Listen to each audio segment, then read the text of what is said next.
the home I love best, where my soul can rest. Yes.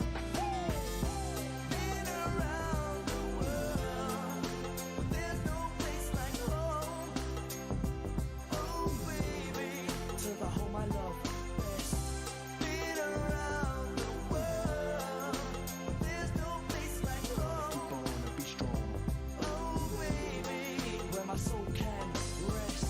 Been around the world, but there's no place like home. Oh baby, to the home I love best. Been around the world, but there's no place like home. Keep on and be strong. Oh baby, where my soul can rest. Been around the world, yeah. Oh, to the home I love best. Been around the world, there's no place like home. Keep on and be strong. Oh baby, where my soul can rest. Been around the world, but there's no place like home. Oh baby, to the home I love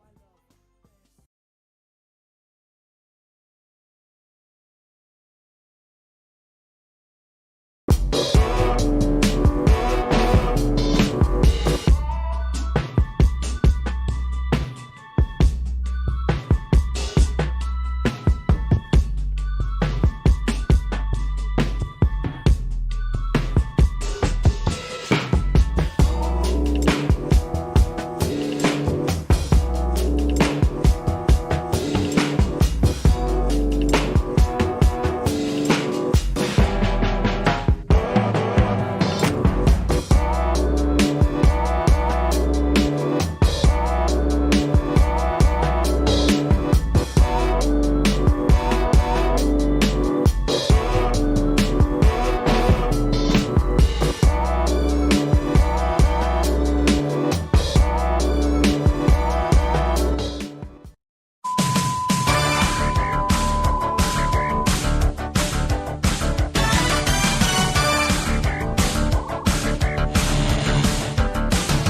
Boys and girls, we are live. And just like bosses, everybody's arriving at once. I do appreciate you guys stopping by. We are going to be doing a mega stream here. Soccer Saturday not. This is real fans, real passion. We're getting all the games, hopefully. And we're going to go around the grounds. We'll take a look at all of it in a minute, of course. A big shout out to my VIPs and other patrons, of course. And if you're new, where you been? Smash your subscribe button to keep you bang up to date with all things EFL related, Premier League related, World Football related. We've got it all here under one roof. I've got a whole Zoom room of folks from around the world. And they're going to hopefully provide you and I updates from games going around the place. We'll get to them in a minute, of course. I'm sure I'm going to do a bit of admin here, as we're trying to juggle some bodies to go in. And if you are a fan of some clubs and you want to be part of this, I don't know, it might be a bit too late, but buzz me on Twitter, hit me up some other way, comment, chat, whatever it is. We are live. So, I'll bring on the rundown before we jump in, and of course have a look at the guests. We'll get them a chance to kind of get situated. But these are the games that are going on today. Up and down the graph there on the right hand side, we've got them all. The majority of them covered. I might stick on the Brentford game if my Brentford fella doesn't show up. And again, we should have folks representing most of these games. And again, you know, as it is trying to get so many guys into a Zoom room, I'm sure we'll have some no-shows. But we do have some familiar faces from the time we did this last. And, of course, a whole bunch of new guys as well. Stephen Graham in the house. Yep, no Rovers. Not the Blackburn Rovers aren't playing today. We've got Bristol Rovers. We'll talk about that as well a little bit later on. Let's take a look at, of course, the league tables as they stand. All four of them, of course, in one graphic. I believe they're live. So we will see those in a bit more glory a little bit later on. But, of course, that's there for your leisure as well. And hopefully we're going to get the team news in a second. But we're going to actually, we'll jump in the deep end. Maybe with Peterborough. We're going to go around the grounds here, have a little chat with chat with folks, and yeah, we'll kick it off with Andrew, who's watching Peterborough up against Preston. Hopefully you've had a chance to have a look at the team news. I haven't got it in front of me, unfortunately, but yeah, tell me about it. Any surprises? Are you looking forward to the game? In fact, tell them why on earth you support Peterborough. Okay, good afternoon, everybody. I'm Andrew, talking to you from Copenhagen. Why I support Peterborough is that I lived in Peterborough for 45 years. I only moved up to Denmark this year. I still have my season ticket. So I was quite popular last week when we pulled Manchester City out of Bayshore, and people were trying to see if I was coming back, could use my ticket to get. Today, I'm going to be watching Peterborough versus at the moment, Peterborough in a terrible run of form. We had a dismal performance on Wednesday night against Cardiff, losing 4-0, but quite lucky to get nil. We haven't won the league since December. We're now in a kind of a mini league of fee league now for the relegation. Embarrassingly, Derby are only 4 points behind us now, despite having about 40 points deducted. But we could win today and bottom 3, and then we've got Wednesday night. So we need some positive momentum. Preston, 12th league, quite poorly, but now comfortable on the table, and they've got the new manager in Ryan Lowe. They're up in 5. Just looking through their stats, they're involved in a lot of low-scoring games. Interesting for me, their top striker is Emil Rees, who is Danish, but doesn't have a lot of profile here. And on the bench, probably 2 names probably know better of Scott Sinclair and the infamous Ted Evans. The Peterborough lineup is quite interesting. He's changed his mind formation-wise. We're only playing 1 forward. Johnson has his back in. Jack Marriott and the strong Loney Callum Morton on the bench. It looks to me they're playing 5-3-1-1.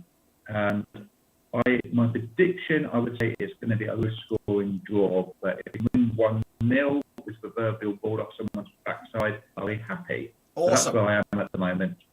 Well, thanks for the update. Well, of course, we'll check in with you a little bit later on. Relax now, put your feet up and watch everybody else. So awesome stuff there by Andrew. Now we're going to go over to League One. We're going to drop down a tier. We're going to go check in with my main man, Vasil, of course, who is a Bolton Wanderers fan. He's going to be watching Oxford United. We've got that game covered, and hopefully he's going to be with me right about now. And we're still waiting on official team news, but Bolton Wanderers, whenever he's ready and available, we'll get him on the screen. And of course have that. But again, big shout out to the guys in the chat. Thanks, Alex, of course, stopping by. Vasil for Bolton Wanderers. We'll get to him. There he is. Look at that backdrop. Excellent stuff. Out in the US of A. So, Bolton, one of the form teams, of course, coming into this game. What are we expecting? What about the team news? Any surprises? Okay, good morning, everyone. This is Vasil. I'm from United States, but originally I'm from Bulgaria. I've been following Bolton Wanderers since 2008, when Martin Petrov used to play their Premier League. And today we are playing with Oxford United, that are still 3 points shy from automatic promotions and on a 5th spot in League One, and we are in a 10th spot League One. So Bolton signed so many players on the January, and we've been a tremendous performance. We beat Sunderland 6-0, and I think in this game it's going to be really tough because Oxford and Bolton both teams are in very good physical performance. It's really hard to predict. I know the young Bolton manager is making some changes. There's changes to he substitute some players, and Bakayoko is playing, and Kyle Dempsey that we just signed from Gillingham, he's sitting on the sidelines, maybe he's resting. But my prediction for this game will be probably 1-1, but my heart is saying Bolton is gonna win. So come on, your whites, and I'm congratulating everybody, all the Bolton Wanderers. supporters around the world. Let's do it and indeed. let's Also, do- we'll check back with you later. Hopefully there's a lot of goals and a lot of drama for you. We're going to drop down another division now. Of course, check in with, we got Tracy, who's going to be watching Newport County up against Oldham, of course, who are grinding out some results recently. So we're going to check in with her shortly. And again, if you are watching, well, thank you for coming by. Of course, we're going to have a mega stream here. We've got Tom and Mimi out in Blackburn. Respect, of course, kicking us and taking names. No Rovers today. Day off. Relax. Enjoy the weekend. We had good news yesterday with Kaminsky signing on the dotted line. But we got Tracy here with representing the Oldham lads and lasses. I guess. Hang on a minute. You're live. You're on the TV. So yeah, give us a recap of any team news, any breaking news, anything that's of interest or talking point for you. So we've got Roger Sillow, which is absolutely brilliant. He's been really doing so in the goal for us the last few matches. We've got Clark, Hart, McGay, Pierce as our captain, Adams, Whelan, Keelan obviously scored 2 in the last game against Gas, Batmuller, Mr. Lou and Luara. So quite happy with that team at the moment. We've got Fond up back bench. He had to go off not the last game of the game, but his first game, 22 minutes with a concussion. So he's hopefully going to put an appearance in today for us. And yeah, fingers crossed it's another win because we're doing. Well, good luck to well that. And yeah, hopefully you get the 3 points. You, of course, had a bit of form right now. Sit back, relax, and we'll catch up with you when there's next goal action. So moving on, who do we have next in our lineup? Of course, Tracy, we just done. We're going to go check in with Mike. I was watching Barrow up against Stevenage. We'll check with him in just a second. Get him, make sure he's all cross the T's and dot the I's and all that kind of jazz. He's ready. Looks very, very good. I'm not ready. Let me get the sort of data queued up here. Over in League 2 as well, Stevenage.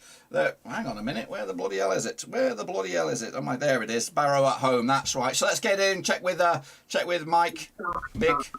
Michael. You're on. You're live. What's going on? Morning, guys.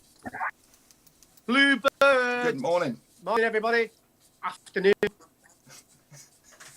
Okay, so Barrow v Stevenage today. Tough game. Stevenage seem to have hoodoo over it most times.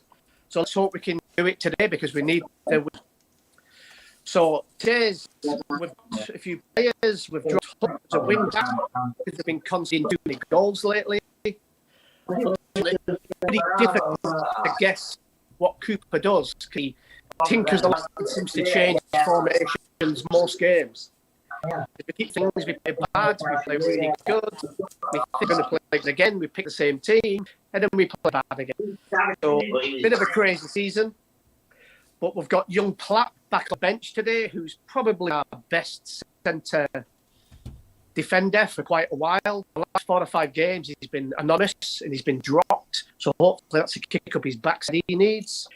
Let's have a look. We've got a few of the new guys playing in today. We've got Canavan, who was Tranmere Rovers. Sorry, he was. Oh God, went blank. Bradford's captain, and we snagged him on the last day. We've got John Rooney back from Stockport. And if you saw our highlights against the Hartlepool game, have a look at John Rooney's goal. Spectacular. But then we got up 3-1, so less said the better. So my hat's going for 2-0 to Barrow, but my head's saying 1-0. Okay, we'll just see if you get your predictions spot on the nose a little bit later on. Moving on, where are we going now? We've just done Mick at Barrow. We're going to be taking a look at Nigel, who's back in the top of the top, well, not top tier. It could be back at the top tier.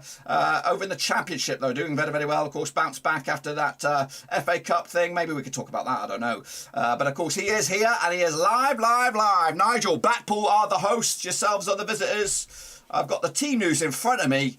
In fact, let's have a look at the Bournemouth team news. There we go. Solanke leads the charge. What do you think about the lineup? I don't. Well, the lineup is almost exactly. I wrote it down pre-match, apart from the fact that Cook is in, and I expected Pearson to be there. Lerma having been sent off on Wednesday against Birmingham. That was always going to be the debatable place, but 5 players brought in the January window. 3 of them are playing today. So Dembele is going to be interesting. I see we've got somebody on from Peterborough here. So Dembele is going to be interesting because he's got some tricks. I'm not sure he might be just over tricky. But after the debacle in the FA Cup, and then a totally different team came out on Wednesday against Birmingham, and that I think should hopefully lead to a bit of a revival now. My gut says this will be a draw today, but I'll keep my fingers crossed for 2-0. We'll see.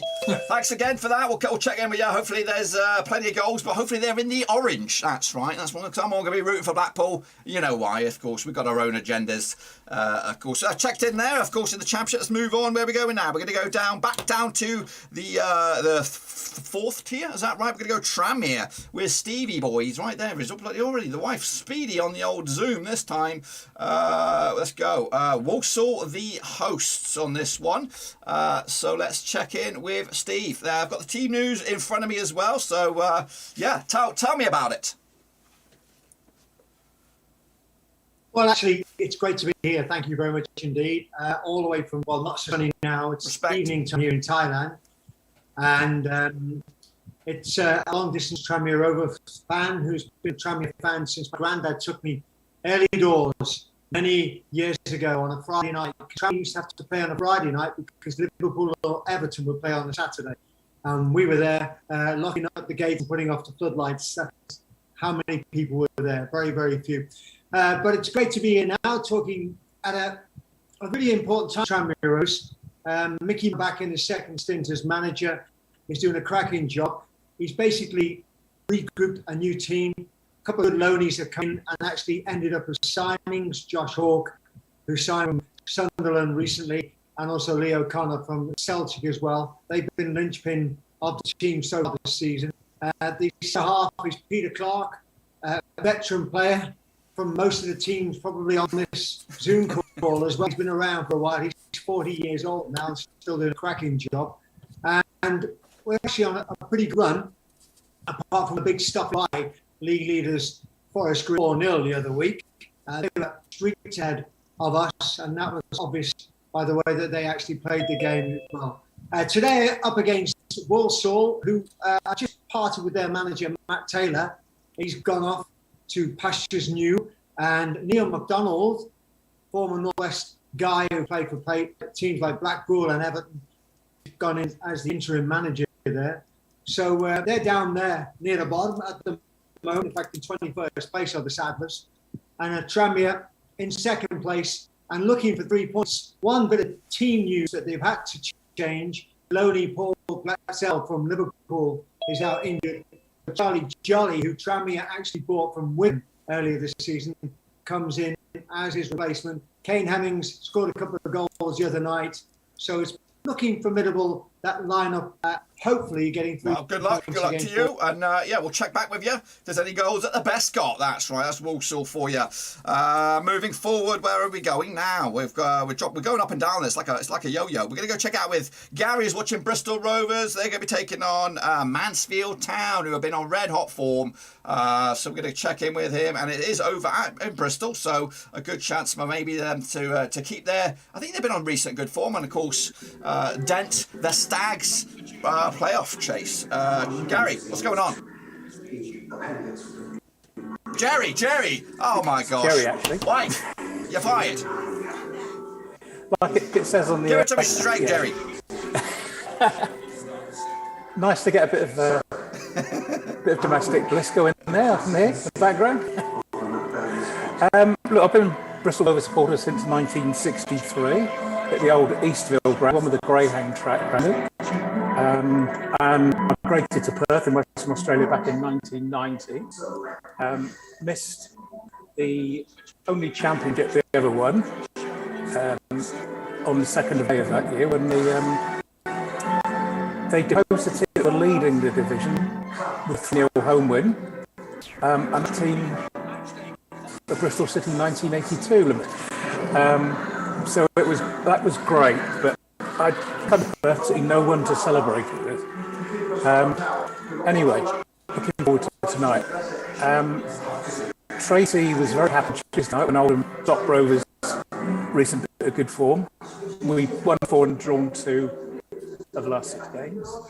Went out for Oldham, thinking that should be 3 points, but John Sheridan's doing the business up there. And even Gibraltar, the linesman needed a visit to Specsavers after an older shot crashed off the bar and was at least a metre over the line. So came away with a 2-1 defeat, but it should have been more. Now, Rovers had lost their goalkeeper, James Belchel, recently, but were able to bring in Anthony Giacola, Finnish international, who's a lead shot stopper, but seems to not want to leave his line. And last week against Sutton, he fell to it and they took the lead. But what Rovers have is determination, right final whistle, and equalise with 5 minutes to go. Team news today is Belchel's back in the team, along with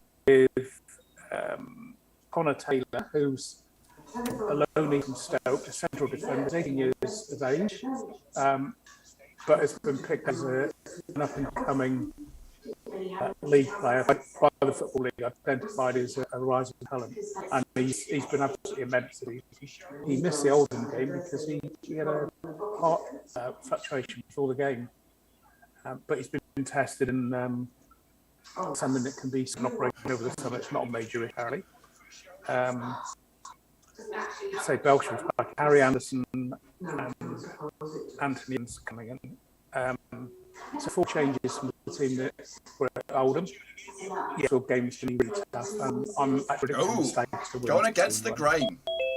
Going against the grain. All right. Well, we'll see. You never know. You never know. Maybe we'll bring you some luck. Let's move on down. Where we go now? We're going to go check in. Of course, that was Jerry for Bristol Rovers. Next up, we have Boothby back up in. Of course, we're going to the League One. Of course, check in with him. Hopefully, he's got his clothes on, and we'll see what he's got going on over there. It's Accrington Stanley up against Crewe. Of course, it's going to be feisty, isn't it? He has already changed the shirt. That's one. Let's keep account of it. One shirt change. A tough one. Tough one, Boothby. What's going down? Always a tough one for Crewe. We've had a pretty crap season. It's like revolving doors. The team changes substantially every week for a game. We signed 5 new players, 3 forwards, one midfielder, wing back. 4 of those are in the team today. They changed the. We have Trigger or Dave Richards. We call him Trigger. Dave. All right, Dave. We have more changes. Robertson's come back in. He's an ex-Celtic player. So it's a big change. We're just hoping that we can pull something off. Or this is where we're going. Yeah, maybe, Right? maybe. Hey, there's been great escapes before in football. Maybe a Crewe will do one this time around. We're going to kick on forward. Who else do we got going lined up? We've got Boothby in Crewe. So moving up to top championship now. We've got championship football. And hopefully we have Luke. And hopefully he has got himself hooked up audio wise. And we can have a chat with him. He's taking on Birmingham. If he's ready, we'll get feedback from him. While we're at it, of course, big shout out to the guys in the chat. We've got Naive Steve knocking around. We've got Ultra Owen Murat, of course. Who else is knocking about? Sound and Saviour. Thanks for inviting me to be part of this. Appreciate it. You must be one of the guys in the Zoom. Anyway, of course, let's check in. Let's get the team. We're going to have the team. I don't have the team news up on my eyes, so we're going to have to go with the flow. What have you got, team news-wise, Luke? Luton Town are flying right now.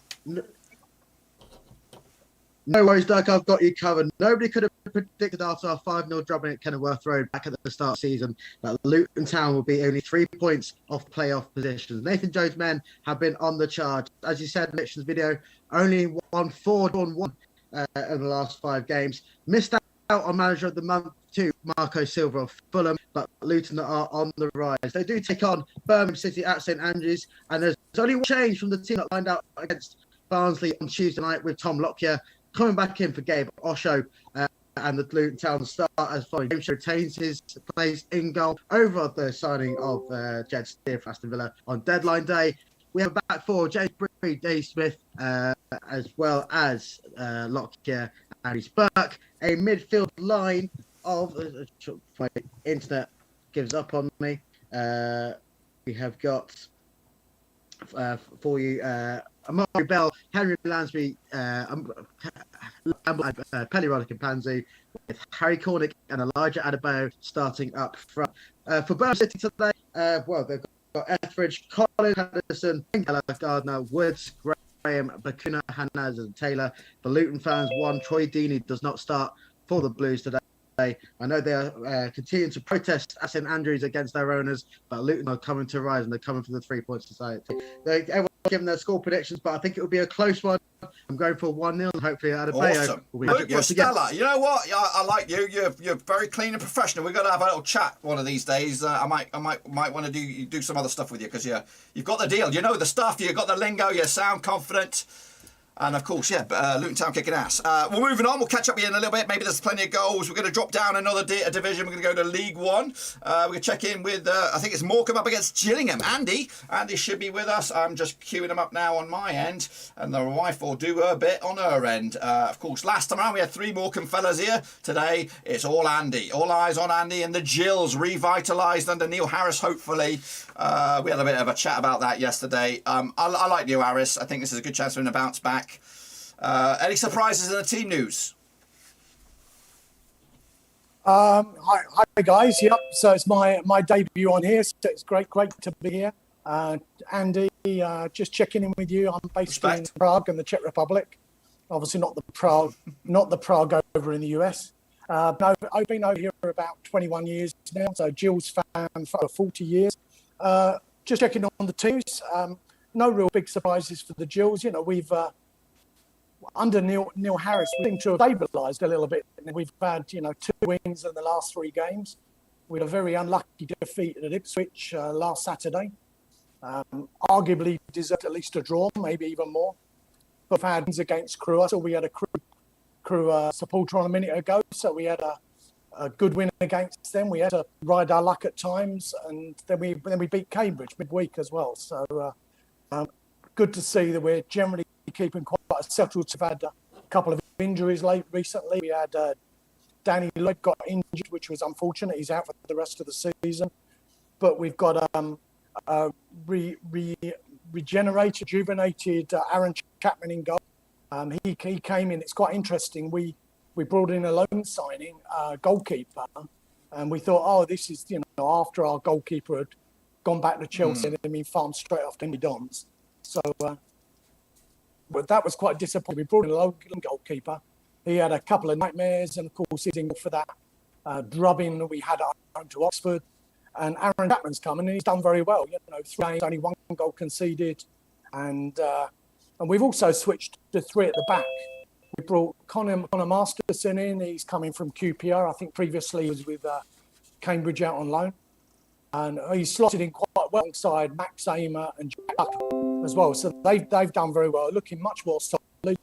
1 goal conceded in 3 games for a team who'd let 7 in the previous game. It's always going to it's not hard to actually go much worse than that. So really good. Midfield, we've got the 2 wing backs, Mackenzie and Tatonda. Then we've got quite an experienced midfield with Ollie Lee and Stuart O'Keefe. The recent signing Ben Thompson, he's been quite a coup actually. He's a player who's been at Millwall, obviously Neil Harris. I think he'd been out of Portsmouth on loan. And from what we heard, Portsmouth fans quite disappointed when they heard they missed out on him. I don't know if he's had injury, but he's come out to us. He's done really well. And up front, we've got Dixon, Peters, and Oliver. That was the only change because we had Charlie Kelman start the previous game. So yeah, we're feeling quite confident. I don't think it'll be a goal fest. I think it'll be another tight encounter. Of course, more on a great run of form either. I think we might be against the new Arsenal of League One, so hopefully 1-0 to Gillingham. That was also, this is a month to 6 pointer as well with Morecambe. Take points off of them, dent their hopes, boost your hopes. So yeah, I'm hoping There's plenty of goals in there, plenty of drama, and give yourselves a big win. We'll check in with you later on, of course. Moving on now, we're going to get to the point of the list where I have no idea, but we've got Brandon, I believe, watching Reading back up in the Championship. They've had a bit of a nightmare as well, and they need a win and fast. So we're going to go check in with Reading, taking on Coventry City. We might even have a Coventry fan knocking around, I don't know, but we're going to check in with Brandon, and hopefully he's all ready for this, because you're live. That's right. So look at that. Is that USA gear, or what kind of shirt is that? That is Love it. 1994 USA shirt from World Cup. Amen. I am Brandon from Phoenix, Arizona. Been a Reading fan for several years now. Started following them for just a lot of personal reasons regarding me and my brother. It just makes me feel close to makes me feel really close to the game whenever I think of Reading, and started spending them several years ago now. We have Coventry City today. Very downward spiral Reading for the past several weeks, not months. But today is being our 150th match year anniversary. Very much looking forward to it. We got Hit coming back in from his injury. He injured his ACL over the summer. We got Tom McIntyre coming back. We got Swift coming back. So we definitely have a lot to look forward to. And yeah, to be honest, I'm expecting probably a 2-1 win. My heart tells me, but in light of our recent form, I don't see us doing well, any we'll see. Hopefully, we can give you some news. Dent Coventry's hopes. I don't know. We'll see. But thanks for that. We'll catch up in a little bit. Now we are running blind because a lot of people have joined the Zoom. I'm going to leave it up to my wife to throw me under the bus and set somebody up if she can. Hopefully she's been keeping track of it. But while she's, of course, queuing somebody up for me because I have no idea, I will have a check in with the chat. Anna Deacon's here, of course, regular anti-rover. I think we got what we got here. I think this is Fulham, I believe. Let me check in. There's Hull City versus Fulham. Let's go and hopefully check in with an update on that. Give me a minute here. I've got to cue the game. Of course, flying high, aren't they? Unstoppable right now. Fulham, of course. Give it to me straight. Was it going to be a 7-0 again, or have you had too many of those right now? I hope so, but let's have to see. We had a short blip with the 1-1 draw, but.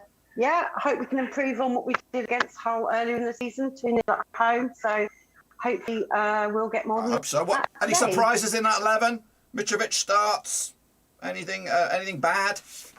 Yeah. No, we've got Rodak, Ream, Tosin, Robinson, Cabano, Wilson, Key, Chalabar, Cavallo, Nico Williams, and Mitrovic, of course. So no surprises really. I think Tete isn't quite ready. So yeah, should be a good game.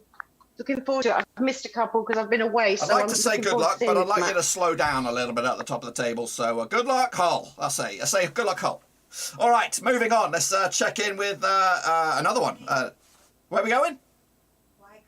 Wickham. We're going to go Wickham. We missed Anthony. Wickham. There we go. Dropping down another league here. We're going to go back down to League One with Lincoln City. Take it on Wickham Wanderers. Of course, got their own playoff ambitions. Of course, want to make it bounce back to the Championship on the first time of asking. And Anthony is with us, hopefully. And he is live. You're live. Lincoln, of course, at the start of the season, I had them to do very, very well. Right. And I also had Wickham to do very, very well. But Lincoln struggling, Wickham steadying the ship a little bit. Any surprises with your team news? I can. You're golden. You're coming through golden. Okay? I assume so. Look, it's the same squad. It's the same squad as the Shrewsbury game. That was one of those games where we could have had 1,000 minutes, we still wouldn't have scored. It was just one of those nights. You hit the post, hit the crossbar, and it doesn't matter how long we would have had. But in fairness, the Shrewsbury, they did what they did. It was beautiful football. Who are we to talk? I know what people say about us being a sort of, I don't want to repeat offences over on live, but yeah, we played beautiful football, but we tried to get done. That's the most important thing. And to be honest, when you're in League 2, League 1, you've got a big league to get out of it. And then once you're out of it, then you can start tick-attack and going for some nice big signs. But the way we are at the moment, it's I still have hope. I think playoffs is realistic. Today, we have to win if we're going to be seriously in the top 3 teams, which some people do, some people don't. Then we have to, no respect to Lincoln, I've got nothing against them, but we have to be beating teams like that today. My heart says a 2-1 win. They're at home. They've got great fans behind them. A bit daunting going there. It's not the easiest place. But logically, I think something like a 1-1 will probably be the outcome. I've got a few players just to keep an eye on. We've got one called Farino, came from non-league Wingate. Eventually, he's like 19 years old. He's just a superstar, and I'm not saying that from biased eyes. I've seen thousands of players since the mid-90s come and go. But there are some big players in this league for various clubs. So it'll be an interesting game. We've got to win. Will we win? It doesn't matter. It's the same squad as last time, and we couldn't score with that team. So something changed there. Either we're going to score early on or late on. That seems to be our tradition, a bit like some previous fans were saying. So, yeah, fingers crossed there should be a win. I can't see not. We've got the squad. Okay, well, we'll check in with you. Hopefully there is goal updates, and of course, if it's a 0-0, then we might not see many of these folks again, but hopefully there's plenty of goals elsewhere. We have got other fans waiting in the lines. Again, you could be sat here with these troops next time. Of course, I don't think we're doing this next weekend. It'll be the following weekend, I hope. And again, hopefully those listening in that and they want to do this all over again, they can do it all over again. Or they might have had enough.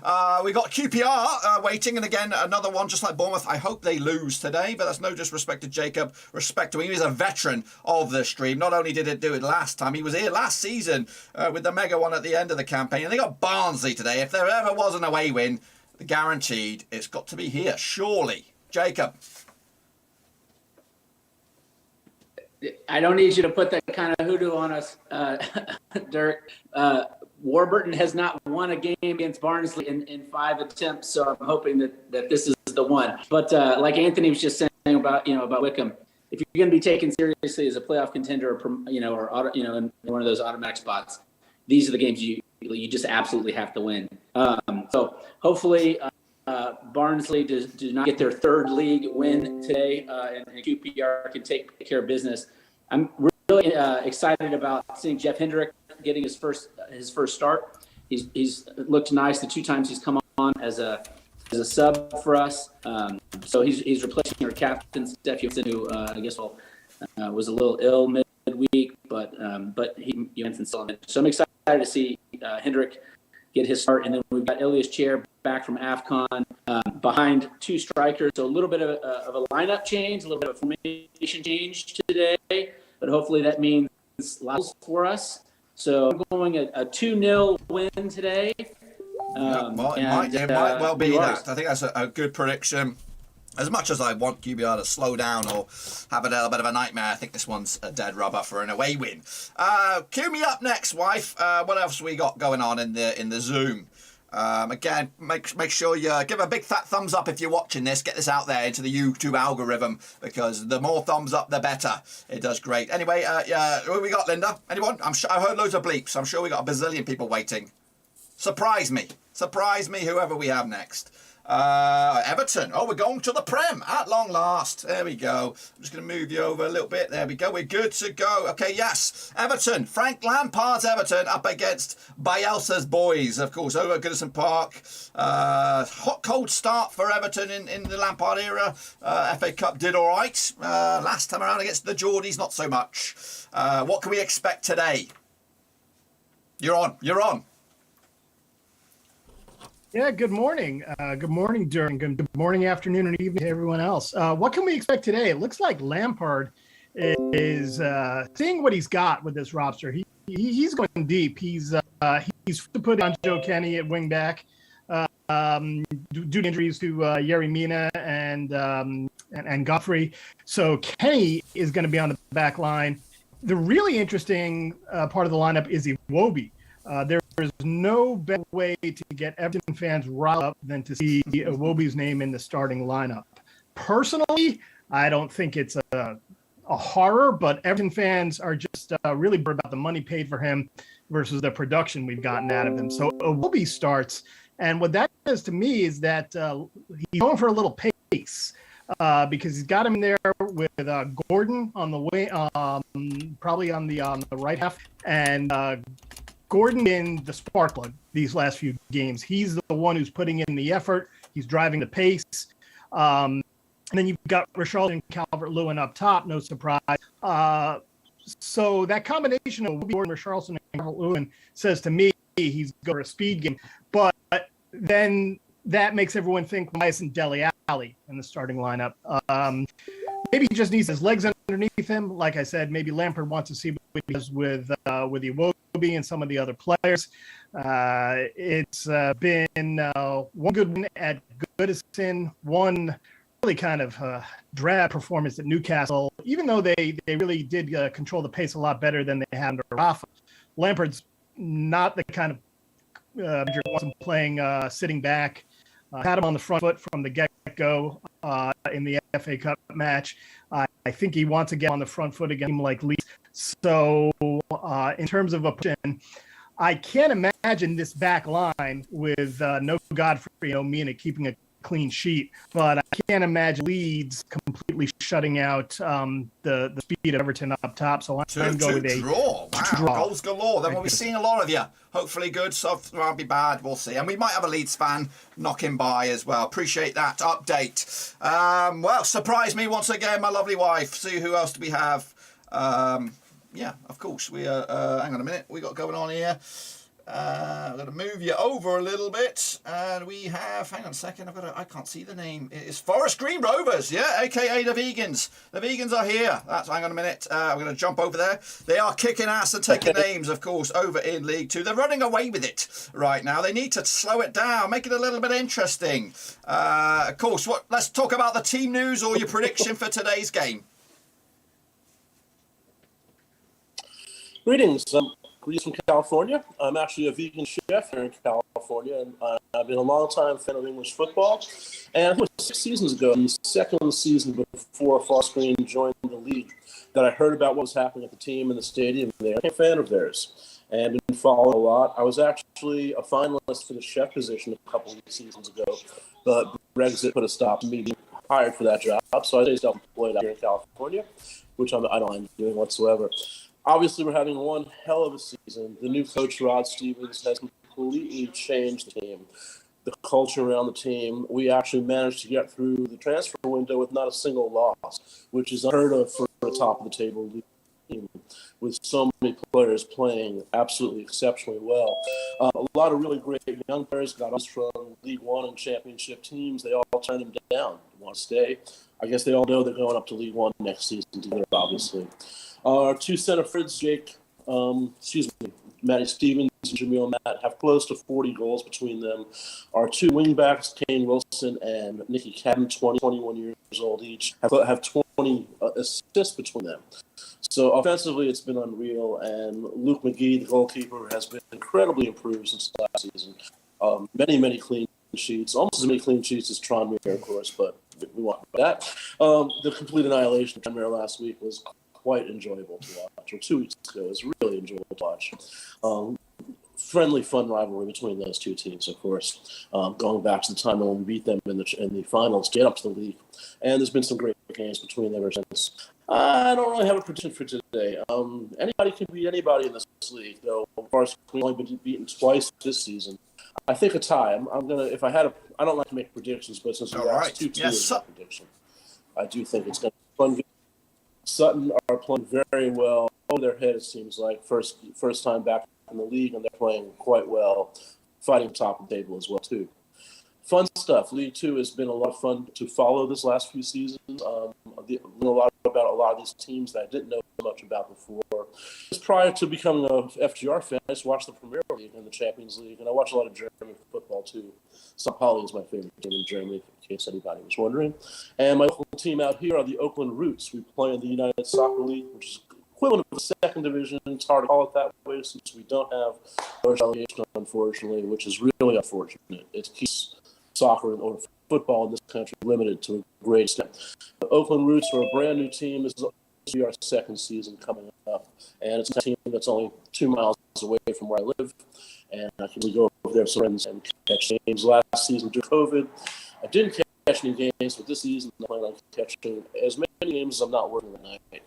I tend to work a lot of weekend nights because as I mentioned, I'm a vegan, I have a catering business. So my weekend nights are often working. I can't get to the games. However, 7 a.m. starting time for English football league games, no, I'm often up and prepping ahead of time. So this is not working at all, so I'm just sitting here watching the game and enjoying you. No problem. Thank you for stopping by, and I'm sure we'll come back to you many, many times. So keep an eye on the games, of course. And if you're new into the Zoom and again didn't get a chance to get any debrief at the start of the thing here, we are. If you got a goal alert, raise your hand in the Zoom.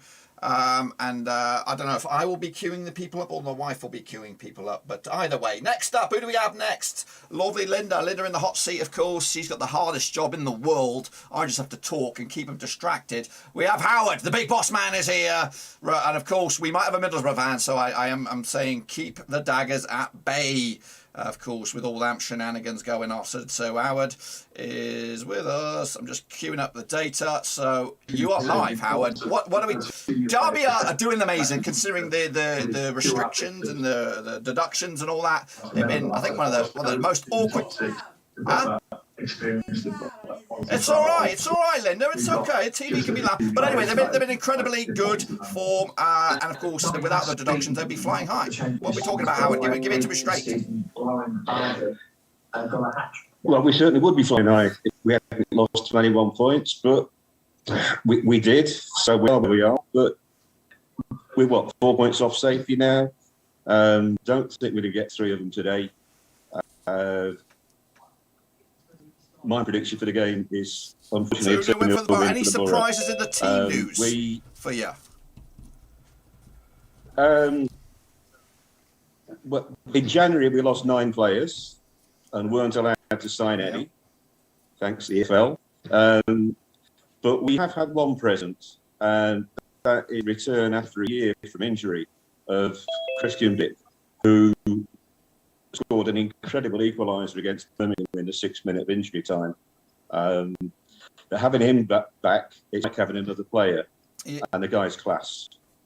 And of course, now he's sitting in front of the back 3.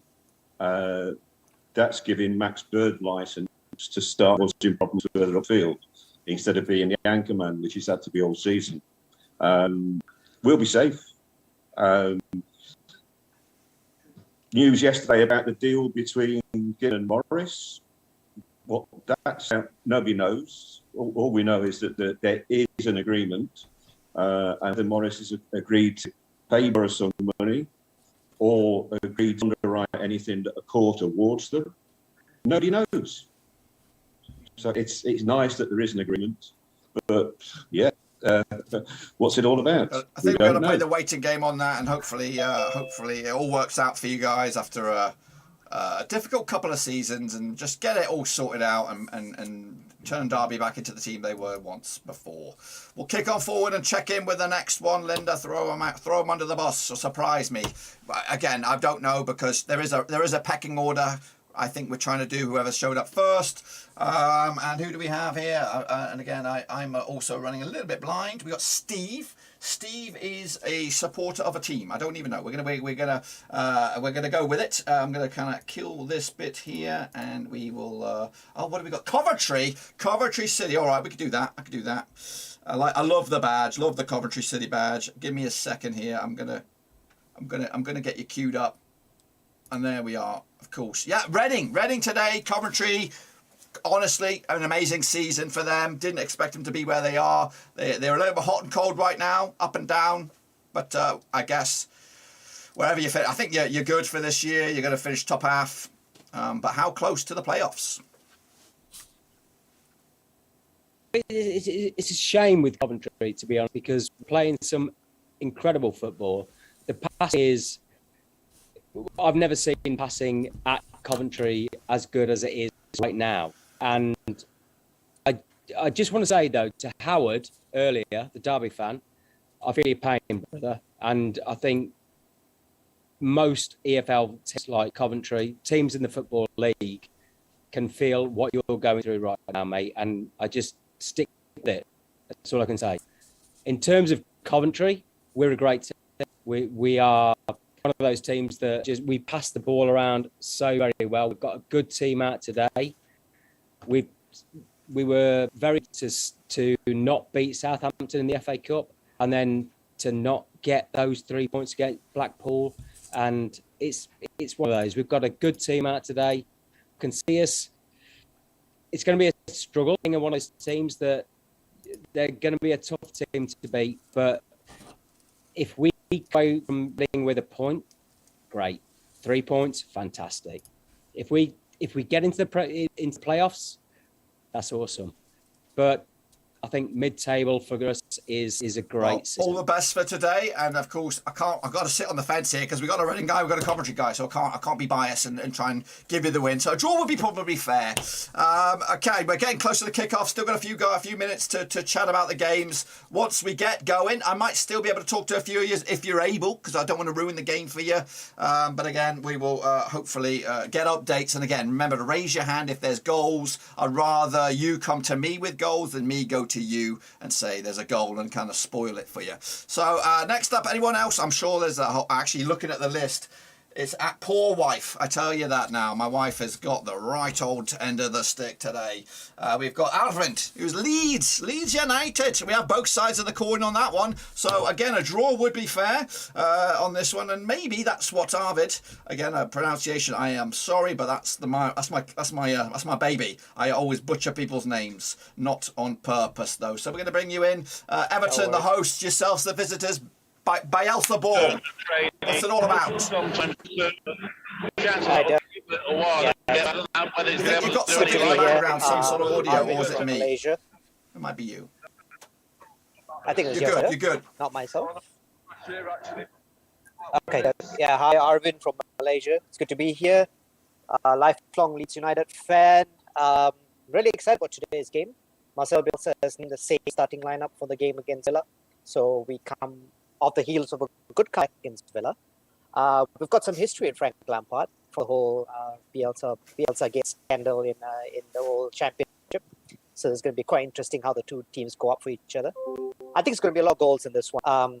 I know Everton are missing a couple of players, but Leeds really have missed Patrick Bamford as a focal point. We don't know when he's coming back, so that's a big miss for us.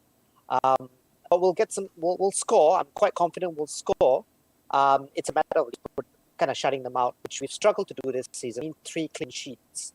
But now with the more settled backline, Sturridge as well as Diego Llorente, it's important for Leeds to keep a clean sheet. So I'm going to go out the limb right here and say Leeds United to win, surprisingly, only by 1 goal. So it's going to be 2-1 to Leeds United. 2-1. I must say, you look very smart, and I like it. I'm liking it. You look the real deal. I love it. Okay, we'll check in with you hopefully. And again, once for situations that we have both ends of the fence, for example, the Goodison Park game, we will try to go to the goal scoring team first, and then hopefully get the other end of the stick later on. So we'll hopefully check in with you. And hopefully that we don't have any nil-nils. Imagine if it's all nil-nils and we don't get anybody. Again, big shout out to you guys in the chat. Sorry if I'm ignoring you, but I've got a Zoom room full of people, so I do appreciate any patience with that. Of course, we will catch up with the chat in the thing here. Anyway, who do we have next, Linda? I'm sure we've got. And again, I apologise to the Zoom because we do have some doubles knocking around, but you got to understand, I'm trying to get 35 games covered here. I like to have a backup plan, so there might be 2 or 3 Ipswiches, 2 or 3 Coventrys, and I'm going to hopefully get through to all of you. I'm not trying to avoid anybody at all. It's a madness with a juggling act. We've got, who do we have here? We have Mike from Mansfield. Oh my gosh, which is great because we have both ends of the coin on that one. Of course, Bristol Rovers in action. I'll be with you in 1 second. I'm going to queue up the graphic. I want to make you look good, of course. Well, you're already looking good, but okay, right. We're on it. Quick, give it to me straight. What's the prediction? Start news, that sort of stuff. Mate, what can I say? I think Man City's got better form than Mansfield Town at the moment. So, I think my buddy from Bristol Rovers has just told us that we're on fire. And that's to hear from the guys we're going to beat today. But he's hoping to put us out. So we'll see what happens today. But it's not been a bad spell. Nigel Clough's been good after a bad run to begin. We went from second to bottom to I think we're now in a good run for the playoffs. So it's not a bad turnaround, and we've just made a nice few signings in transfer with us. So I'm going to be very quiet today as I watch Mansfield Good luck score to goals. you. And again, Simple. I'm on the fence because I got both ends of the coin on that one. So I'm gonna try and keep it nice. Okay, but again, good luck to everybody tonight. And hopefully you get the W that you need. Moving on, Linda, who else do we have in the house? Respect, thanks again. And again, I've got like 4 cameras on me. That's why I'm a bit chubby. The more cameras on you, the more fat you look. That's me. Okay, Linda, who else do we have? Bring them on. Bring them on. Again, if you want to be here on the Zoom next time around, we're going to be trying to do this in a couple of weeks' time. Hopefully, a lot of these folks will still be here with us next time around. We have another Leeds fan, another one. Oh, they're coming, bosses. We're gonna go back. We're going to go back, of course, to the Premier League. And, of course, check in maybe a different point of view. What are you thinking about that over in there for Everton Leeds? Tell me about it. I think I've been put it very well. You know, it's a Bielsa team. You know, we come to play, and it's going to be another fun encounter at Everton today.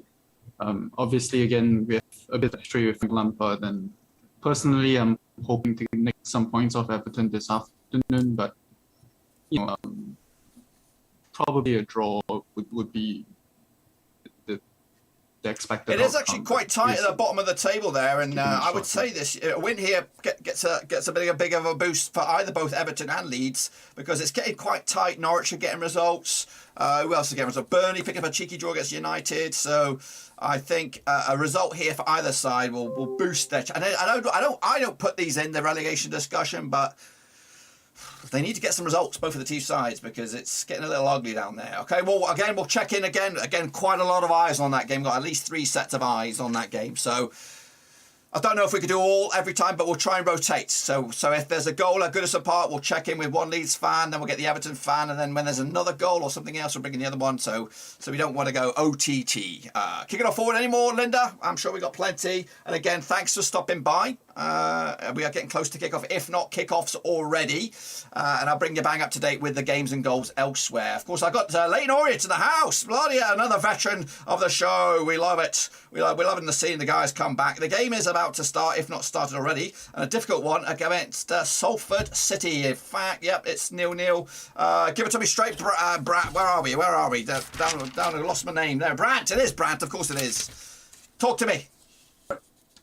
We're in very big trouble. We have plummeted down the table. We've had no wins in some time.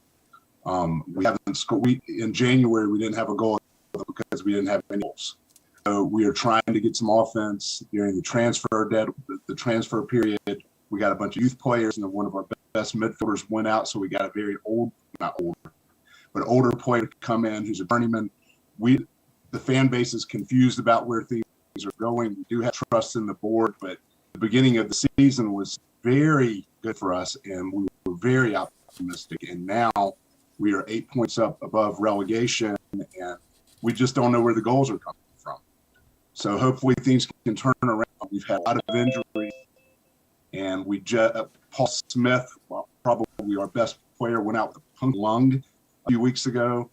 And he's clearly a League One, maybe championship level player, but we can keep him. So I don't mean to be a downer here, but I'm excited the game's starting. I'm hoping things can turn around. It has been a very tough.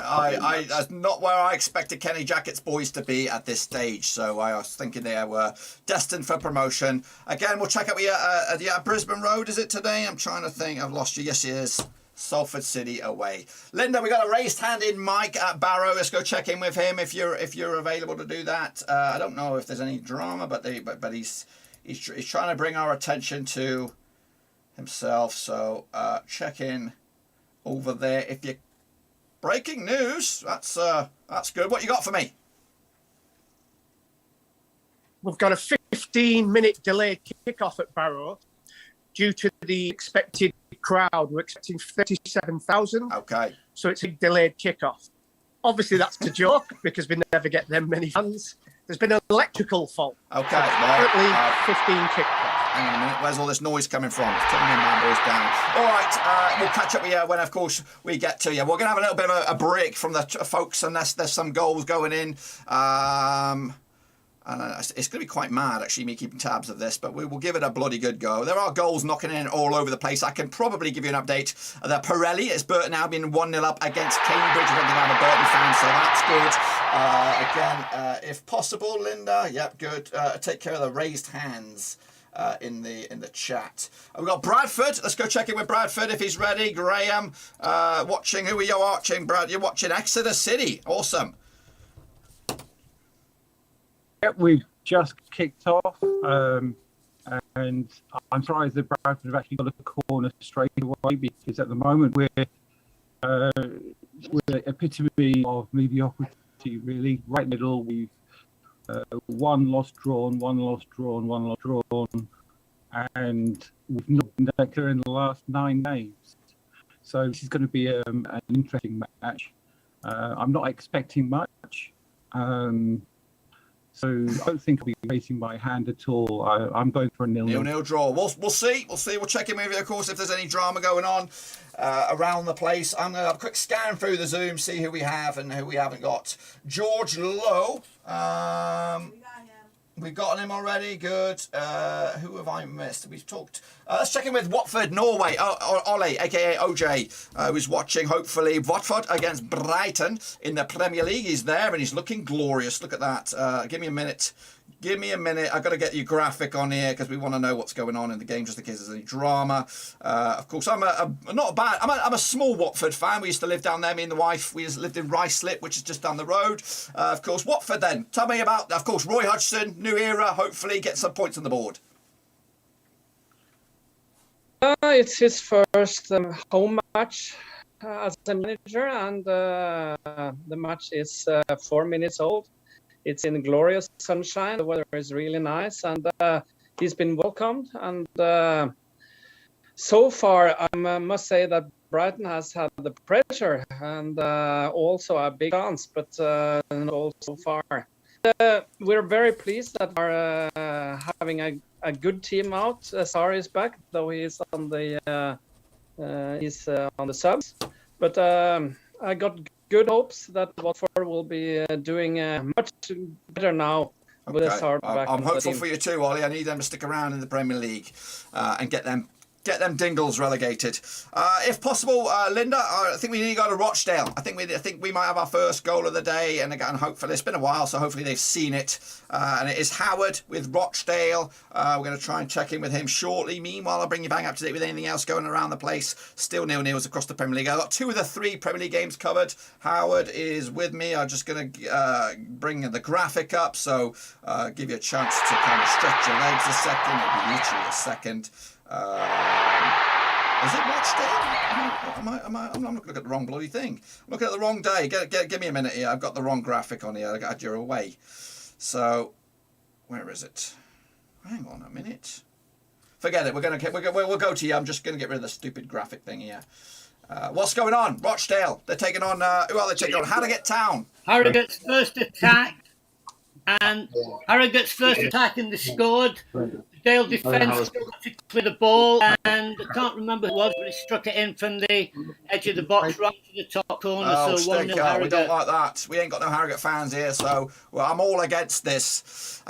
So, of course, we'll check in with you. Hopefully there can be more goals over at Spotlands. Of course, Howard is there, keeping an eye on that one. Again, if you've got any goals or drama, let me know. That's usually a clue that there's a goal in one of our featured games. And again, one of you guys might be receiving a goal very, very soon. I'm not going to tell you who.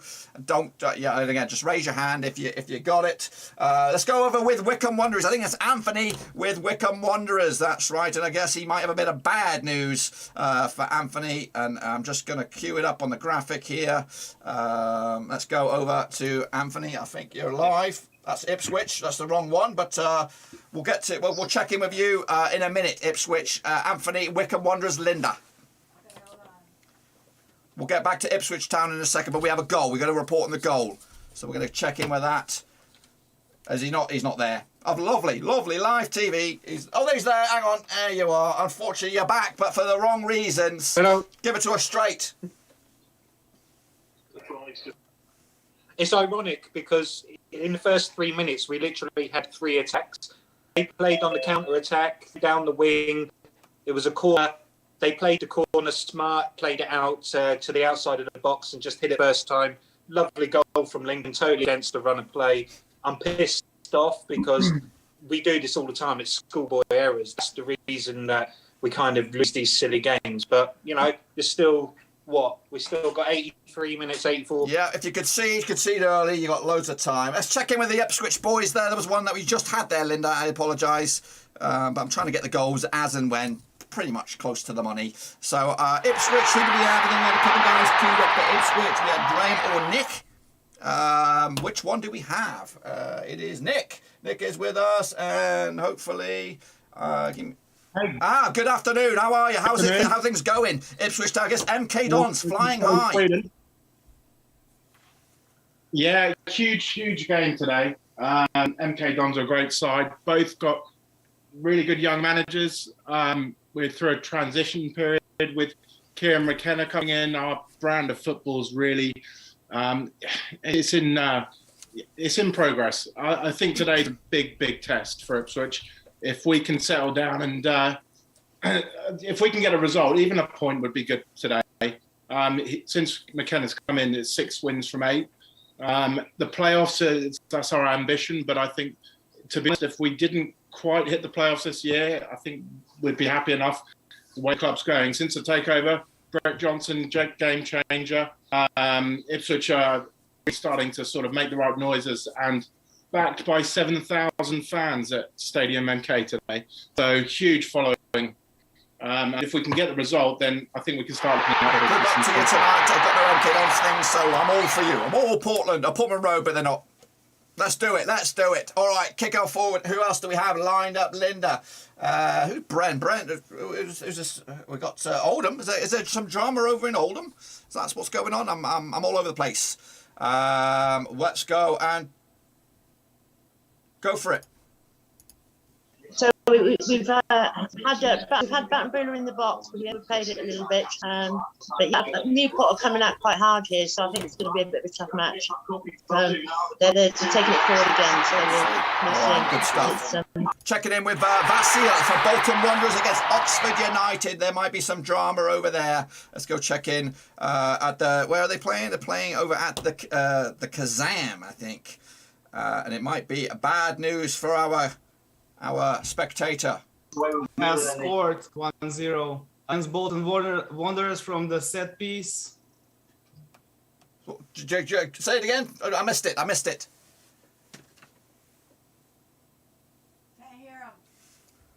Okay, well, we'll catch up with him later on. Craziness. It is craziness in the Zoom. We do appreciate you guys being a little bit patient, of course, and hanging in there.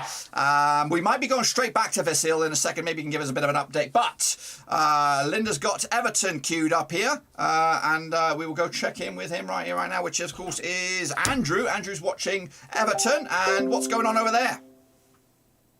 You're live.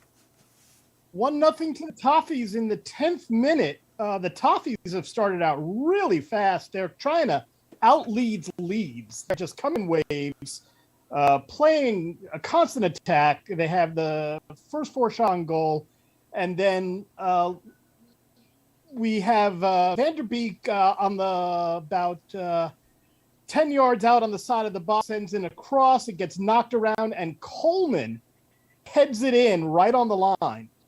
So a really fast pace. Everton have not let Leeds breathe at all. They are right on top of it. Leeds has only had possession in the Everton half for maybe a minute. And Everton is up 1-0. Impressive stuff. Great start over there. Set me up with the next one, Linda, whenever you're ready. Okay, we're going back to the Kazam, and I think he's got a bit of a smile on his face this time.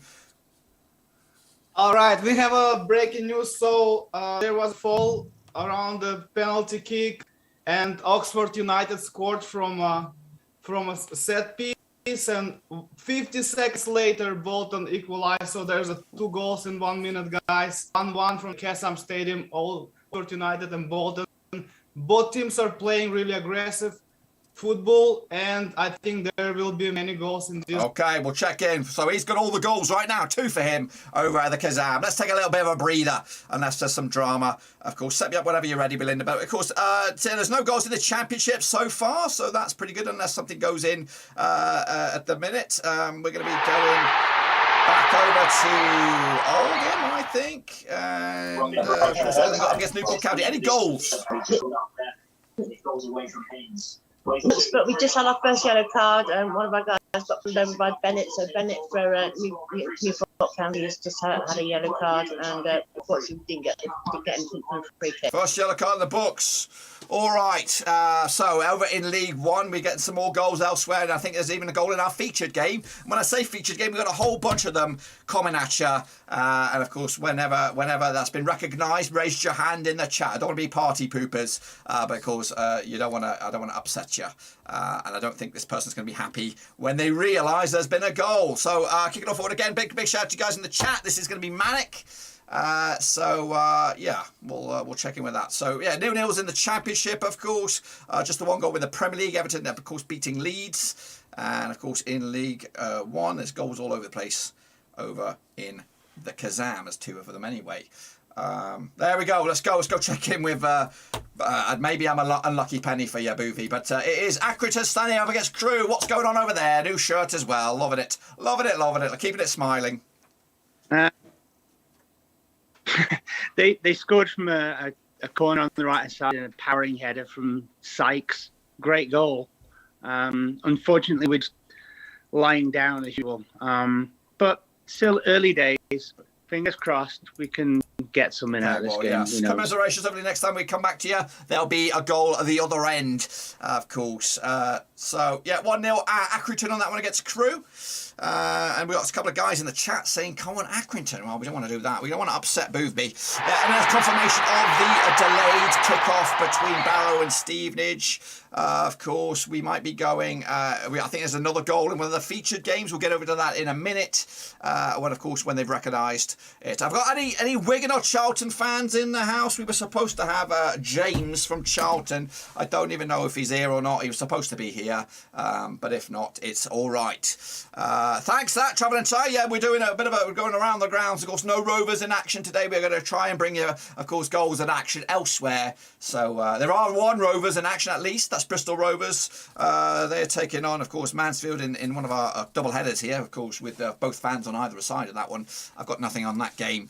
But there is a goal in one of our feature games over in League 2. I'm going to give you a hint in League 2.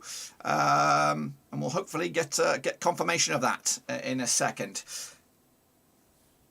Yes, let's go check in with, who do we have again? It's Tracy, and bad news, I'm afraid, right?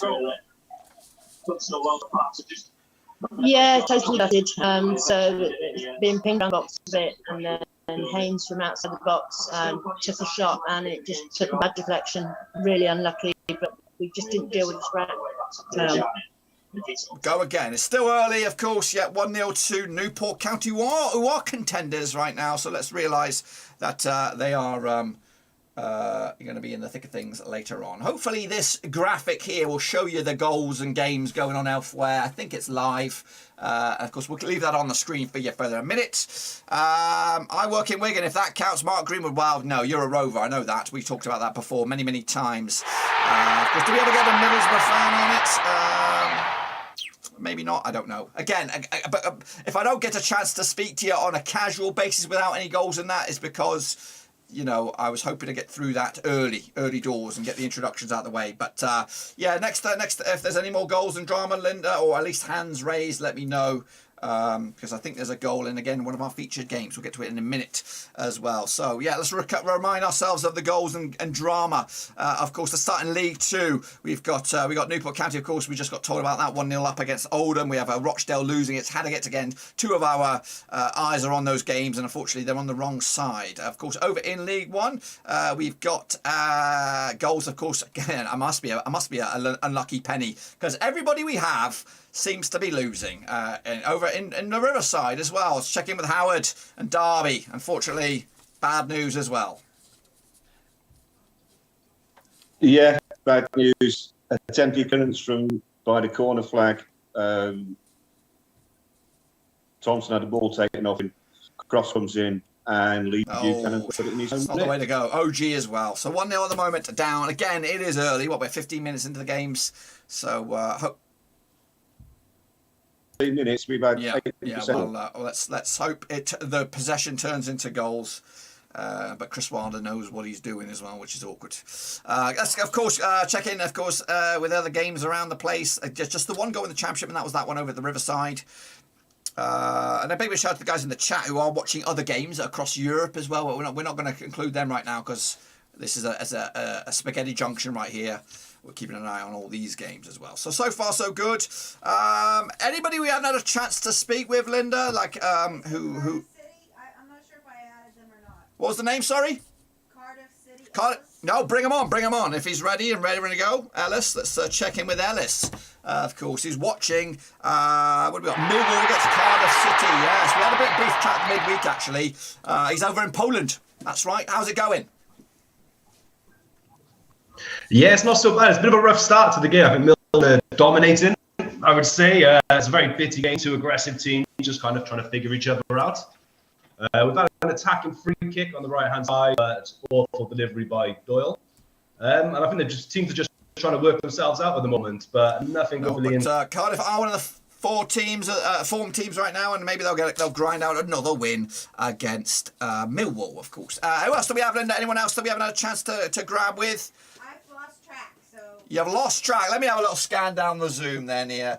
Who haven't we had a chance to? Leighton Orient we did. QPR did. Reading, Tranmere, Watford, Wickham. I think we've covered everybody. Bren McCarthy. What was that one? What's Bren McCarthy? Let me check my names on that one. Again, if you want to be here, make sure you smash the subscribe. Hello! We've got a couple of new faces, familiar faces in the chat. Welcome aboard. Bren, is that... Let's go there. Let's bring on Bren. We'll find out. Oh, that's not Bren. That's Luke. Is there goals, Luke? Have you got drama? Luke, let's go check in with Luton Town. That's right. They're up against... Who are they up against? Birmingham City, of course. What's going on over there? There is drama on the pitch, but unfortunately not to do with the football game. The game has come to as the protest continues, and the tennis balls being thrown onto the pitch, and it's a continuation of Birmingham City's anger and frustration against the owners. I mean, of course, as a Luton sort of talking earlier on about the frustrations against the Football League, and certainly against the club ownership. Luton Town were that club not too long ago, 10 years ago now. But the game is out of pause at the moment. But on the field, though, not too much chances sort of coming into early free kick that went away for a corner and unlucky to get something on goal. But at the moment, it's a very quiet start. I think ultimately Luton are really going to take any points that they can get from this. Bearing in mind at the start of the season, there's a 5-0 drop at Kenilworth Road. But there's still a stoppage in play. And the stewards are having a difficult time. Goodness gracious me. We've seen that a few times around the grounds. A way to protest is the tennis balls. I guess it's an awkward way for the ground staff to deal with it, but at least it's not bottles and crap like that, so that's good. We do have another goal in one of our featured games. I don't know if we have a Sunderland fan. I did email them late to the party, but there was a goal in that game, so spoiler alert, I don't know. Steve, who's Steve? Who's Steve with? Steve is with, who's he with? Tranmere, okay, that's fine. Oh, yeah, there's a goal over at Rochdale, that's right. Talk to me. Rochdale have equalised. They've had a lot of pressure. Max Clark bent one in for the edge of the box. It hit the inside of the post and went in. So it's a deserved equaliser at the moment. And they're attacking again at the moment, so... It's 1-1 here. Good stuff. Over in Spotlands there. 1-1, of course, up against middle of the road, Harrogate Town. We don't know what you're going to get with that one. Like I said, there was a goal at Wimbledon between Sunderland. I don't know if we got a representative here, but if not, I've just did the spoiler alert. And I think that's all the drama we've caught up with. So that's great. And again, welcome to the chat. The folks in there. Hello. Any more drama in the chat? Again, if you get anything in your game, like tennis balls, like power outages. Oh, where are we going? Sorry, let's bring it on. Talk to me. You're on. You're live. Hi. So, some early signs of life for Reading. It's a positive for any of us Reading supporters who have not had a lot to cheer for these past couple weeks. Some positive pass attacker Josh Laurent takes a nice, about 25-yard shot just outside the post, barely misses it. So, very good attacking play. Use wings very, very well. Tom Ince, the new number 9 for Reading, has been looking phenomenal, as well as Carl Hine. 2 great signings that we brought in January. So hopefully the early sign of life can lead us to a couple goals, and hopefully on the 150th year anniversary match, we can actually get 3 points out of it, hopefully turn the season around and get out of this relegation battle. Never thought last year when we were top of the table around Christmas, I never thought we'd be in a relegation battle, but here we are. So hopefully, we're attacking. Never mind, it's out for corner. But yeah, just wanted to pop in, say that we have some positives showing up. So, all right. On you, Roy. Okay, we switched the route there. We got Everton. No, what we got here? Gillingham? Yeah, we've got a few. Yep. Okay. No. I mean, there's no goal so far. Cracking game. I mean, really dreadful conditions. One of the busiest men is actually the cameraman wiping water away from the lens. But it's been end to end. It's been some really good action. Some scrambles in the Gillingham box. Then Gillingham just had a little pressure. Now it's at the end of the game. There was a great one from Connor Masterson into the area, blocked by the keeper. Possible penalty shout. Lots happening. It's really end to end. I think I did a 1-goal game. I think maybe I got that slightly wrong. But Looking it's good so far for the Gills. That's right. Who's going next? Linda, give it to me straight.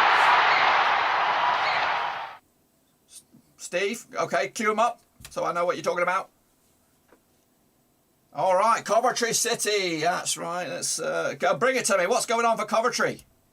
Sorry. There we go. Reading have scored? Oh my gosh! Can you Reading break it down to me? Do you know who got on the end of it? I've no idea. They're Reading players, but we're giving this game to Reading because we just want to pass the ball around so much, and Reading just want to play Route 1 football. There's a cross out to their left wing. Simple. The left wing has popped it in, and their big lad in the centre forward's got on it, and he's headed it straight past Simon Moore. You want to go back to the American who's the Reading fan, because this is one of those games for Coventry where we're great at passing the ball around, but we just can't put the ball into these areas where Reading can, and Reading can score. Okay. Well, we'll check back with you if that. We'll go back to the Reading fella. We'll check and get his point of view of that game. That should be Brandon, of course. Check back. He must be smiling now because he was just on the receiving end of some attacking zones. So, how are you feeling now? Oh, fantastic. Absolutely whipping the ball in. Lucas Yao was able to get ahead on it, show some brilliance that we saw him last year, where he averaged, it seemed like a goal game for a while there, but absolutely whipping ball in from the cross right off the corner kick, right after I got off. So I don't know if it's a sign that I need to start signing off a little bit more and maybe score more, or if it's a sign that I need to start coming on here so we can start getting leads. But if this Reading team can show me anything, it is that to give up leads late in the game. So I'm not going to keep my hopes too much, but I'm very happy to. Let's go indeed. We're going to Everton and then Okay, we're going to go to Everton. Let's bring it on. He's got all the goals as well in the Premier League. That's right. What's going on? Tell me about the latest. Well, Everton started to back off a little around the 18th, 19th minute because their pace was way too fast. They gave Leeds a few opportunities, including a scorcher off the bar that really was a close one. And then Everton got a quick counter, which resulted in a corner. And all of the Leeds defenders were on the goal line, which left Keane, quite a large fellow, completely unmarked about 3 yards out. A forward was trying to keep him out, and just Keane had way too much height advantage, and he heads it in on the left post. from about 3 yards out, and it's 2-0 to Everton. I said in the beginning this game was going to be fast. Lampard put a fast line with Iwobi and Gordon, and that has proven true. But the goals are coming from the back line. So the back line, which has given us so much trouble and has been letting in too many goals, is now putting in the goals. One for Keane and one for Coleman. Let's go to Rochdale. Well, there's another goal over at Rochdale. Okay, let's go to Rochdale first, though. Let's check. 2-1 had a ball bobble around in the box. Dale failed to clear it. Brought the man down. Penalty. 2-1. Terrible, unfortunately. Hopefully next time we'll bring another goal. But what have we got, Linda? I think we've got to go to Bournemouth. Go to Bournemouth. Check. You're already there? And we're already there. Let's go. You're live. Penalty. Solanke to take. It's saved. Oh, no. That's terrible. Still nil. Oh, terrible. We'll catch up with you maybe there next time there's a goal. Woo, all the goals coming at once, all the drama as well. Who do we have next, Linda? Who do we have next? We have Luke. Bring on the Luke Meister General. Luke, what's going on? Yes, and after the drama and after the pressing that Luton were doing, it's 1-0 Birmingham City, and it is Juhida Buna with the goal. Totally against the run of play. Luton in the first 15 have really been pushing this and taking it to the home side. But it is the home team that do get their first goal, and it is to be a meaningful one. They are struggling to sort of keep themselves safe for next season down the other end of the table. But it is Birmingham City 1. Golly. What about Bren's got his hand up? Let's check in with Bren. No, it's Tracy. It's absolutely brilliant. So Battenbula pinged the ball across the field, super done, and he slotted it into the net. Absolutely brilliant goal. Really, really good. All right, quality. look at Oldham. Fantastic. Dominating. Okay, let's go. What about Bren? Bren's got his hand up. Is that the same one? Yeah, Brent is Tracy. Gotcha. Yeah. So let's bring you bang up to date with what's going on elsewhere, goals-wise, of course. Let's look around the divisions. So in the Premier League, it's still Brentford 0, Crystal Palace 0, Everton 2, Leeds United 0, Watford 0, Brighton 0. In the Championship, it's Barnsley 0. And of course, Jacobs QPR 0-0 on that one. We just got the update from St Andrews, 1-0 up there. Of course, Birmingham City, of course, in front against Luton Town. Blackpool 0, Bournemouth 0. Penalty saved, of course. We talked about that. Hull 0, Fulham 0. Of course, Tracy's keeping an eye on that one. Nothing going on there. Of course, Howard is watching his derby up against Middlesbrough, 1-0 at the moment to Middlesbrough. Meanwhile, Millwall 0, Cardiff 0. Of course, we had a chat with Ellis earlier. No goals in that one. Over at the City Ground, of course, everybody's favourite right now, Nottingham Forest against Stoke. Is Johnny in the house? We haven't seen Johnny Sunshine. I don't think he's checked in. Peterborough 0, Preston 0. Of course, we got Peterborough eyes on that Badger. And of course, Reading 1-0 up against Coventry. Maybe against the Grain, I don't know. Of course, over in in League One, we did talk to Boothby. Boothby with a 1-0 win for Accrington Stanley at the moment over at Crewe. Wimbledon, of course, beating the Mackhams, who are just gone through a right old train wreck right now, the Mackhams. Of course, no manager. They're free falling down the table. Of course, they need to get their act together and fast. Burton Albion 1-0 up, 1-1. Sorry, against Cambridge over at the Pirelli. Cheltenham 0, Fleetwood 0, of course. Lincoln 1-0 up against Wickham over at the MK Stadium. It's 0-0 between the Dons and, do we call them the Dons? And Ipswich. Morecambe 0, Gillingham 0. Of course, we have a Gillingham set of eyes on that one. 1-1 at the Kazam. That's right. Oxford against Bolton. No surprise there. Plymouth against Shrewsbury, of course. 0-0 on that one. Portsmouth 0, Doncaster 0. Over in the DW, it's 1-1 between Wigan and Charlton as well. Still delayed over with Mick, who's watching battle against Stevenage. I don't know what's going on there. I don't even know if that game's going to get played or not. They're taking their time on that one. Bradford 0, Exeter 0. We do have Bradford eyes on that one. Of course, Graham. We've got Bristol Rovers 0. Nearly said that dreaded C word. They're not that one, of course. Mansfield 0 on that one. Colchester 0, Carlisle 0, Crawley 0, Hartlepool 0, Leyton Orient 0, Salford 0. Of course, we got eyes on that game at Brisbane Road. Newport County 1. Oldham 1? Was that what we're talking about? I believe it was 1-1. We just got an update on that one. Port Vale 0, Northampton 0 as well.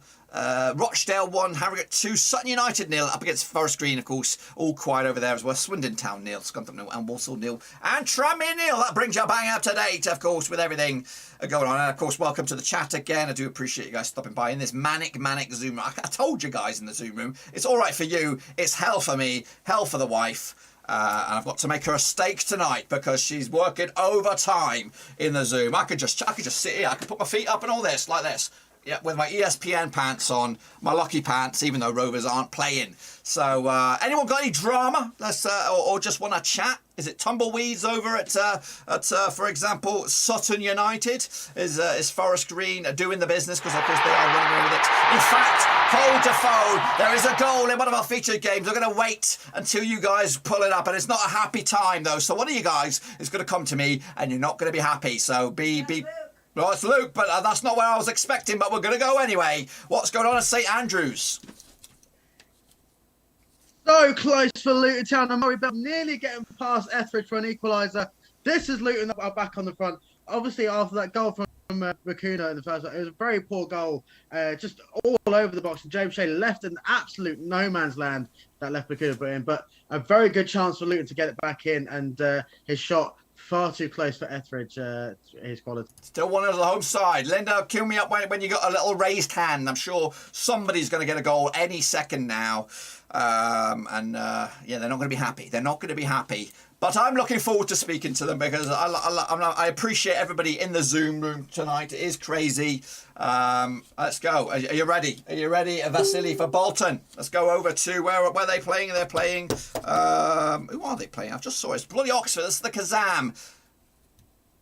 Alright, guys, we're back in Castle Stadium, Oxford United and Bolton Wanderers. It's 2-1 for Oxford. They just scored from fast attacking, and it was like a really bad mistake by George Johnston on the right-hand side. But Bolton is playing better than Oxford. We missed like two really good opportunities. Amadou Bakayoko unfortunately didn't score one-on-one with the goalkeeper, and then Ricardo Santos, the defender, had a really good opportunity to score from a head set piece, but I don't know, we will see. So 32 minutes played, Bolton. Okay, we'll check back with you later on at the Kazam. So that was the latest update, latest goal around the grounds, of course, still 0-0 in both Premier League games. That, of course, Ollie's watching Watford against Brighton. It's fine, I'm just chatting, So Watford still 0-0 against Brighton, Brentford still 0-0 against Crystal Palace. We don't have actually any eyes on the Brentford game. I could get the game up, but we're not going to do it anyway. We're just going to wait for any raised hands in the chat, and then we can check in with them. But until then, we can talk about other stuff. We can have a little chit-chat. You're muted. What do you mean I'm muted? I'm not muted. I'm not. I can't hear you, no one else can hear you. I'm mute. Well, there you go. Well, the people at home can hear me. That's the main thing. I don't know why that happened. So, yeah, anyone else watching at home could be in the hot seat next time around. Next time around, we're going to hopefully do it in a couple of weeks. We'll have to speak to the wife afterwards. She might not be okay with it, but we'll see. But of course, yeah, so far, let's have a look at the tables. I can bring up on the tables on the screen, show you what's going on in them. I think they're live. Let me have a little look if they're actually live. Is there any movement in those tables? Of course. If not, I will try and do the math for you. Of course, Fulham will be top no matter what over in the Championship. Of course, Bournemouth will be probably second. I don't know if QPR can overtake them or not. I know Rovers ain't going to go anywhere. We're playing on Monday against the Baggies. And we'll have a watch along for that game. Of course, it'll be a bit more relaxed, hopefully, that game. So we'll see about that. Peterborough is waiting in the wings, of course. Let's go bring him on to the shop. Peterborough, let's go. Yeah, of course, he was here. He was here. Nice and early. We do appreciate that. What you got for me?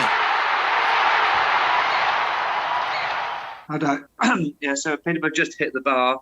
At first, a real chance. The game in the total has been really poor. The pitch isn't very good. Peterborough playing very defensively. You can see the nerves. And my man in the crowd has messaged me to say that the crowd are very unsettled and calling for the manager's head. So that's not reflecting well on the players, as you can see. But yeah, we just hit the bar, which is the first decent chance we've had for about 3 matches in the league. So, but Preston do look the better team. So I have very little confidence, and with Reading winning, so before you go, let's talk a little bit about that, because I thought he was untouchable, Fergie, in the hot seat. Would he be liable to get the sack from Peterborough? Would they go down that road? Well, the chairman definitely says he is untouchable, but at the moment the results are very poor. The team doesn't look organised. Again, he's completely changed the formation again. I just feel it's getting to a point where he's just run out of ideas. Interesting, his assistant Mark Robson left in November, and he's promoted within. And since then, he lost a little bit of fire and a little bit of tactical nous. I'm not sure how long we can let this go, because obviously, while they want to keep him, we need to be in the Championship. You know, we had 8 years down last time. Whether he's fireproof or not, Dirk, I don't know, but a win today would... Right, well, good luck to you. Hopefully, the next time we see you, you might have a goal going your way. I wouldn't mind see if they get dented. Let's go check in with Coventry. What do we have going on over there? You are, of course, taking on Reading. Of course, what's the latest? We just have a corner now, and the cross is in, and oh God. I just want to say that I think Reading are playing far better football than Coventry, and Coventry are the team who can pass the ball around, you know, and can play good-looking football. But Reading are playing us off the path at the moment.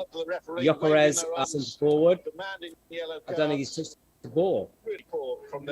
It's not good. It's not good from Coventry. Reading should be proud of what they're doing right now. It's just a yellow card centre half there.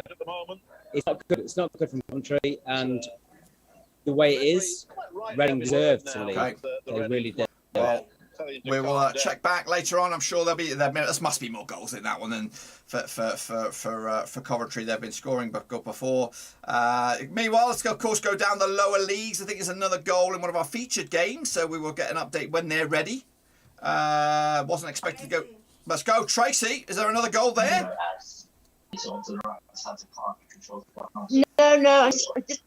So Newport have literally had two really good chances. Rodgers made two really good saves. We sprinted back up the field, had a fantastic pass into Gilligan. He didn't score, but it really is end-to-end stuff here. We really struggled early doors, but I think we're really coming back into this now. So I think. All right, cool, good. I'm seeing a couple of games with goals in it, featured games as well. So we'll get in with that shortly. Of course, we're going over this neck of the woods now. But we've got in Bournemouth. What's going on with Bournemouth? Nightmare. Blackpool score. It's 1-0. Great shot from outside, just on the edge of the penalty box to the left, probably about 20 yards out, top right-hand corner. Lovely. Well, that's the stuff of dreams right there. It gives us hope, of course. I know Bournemouth are going to be all right. They'll be still in the thick of things at the end of it. But 1-0 in there. Well, I told the Tangerines at home can be an awkward little team there. We do have plenty of other games with goals.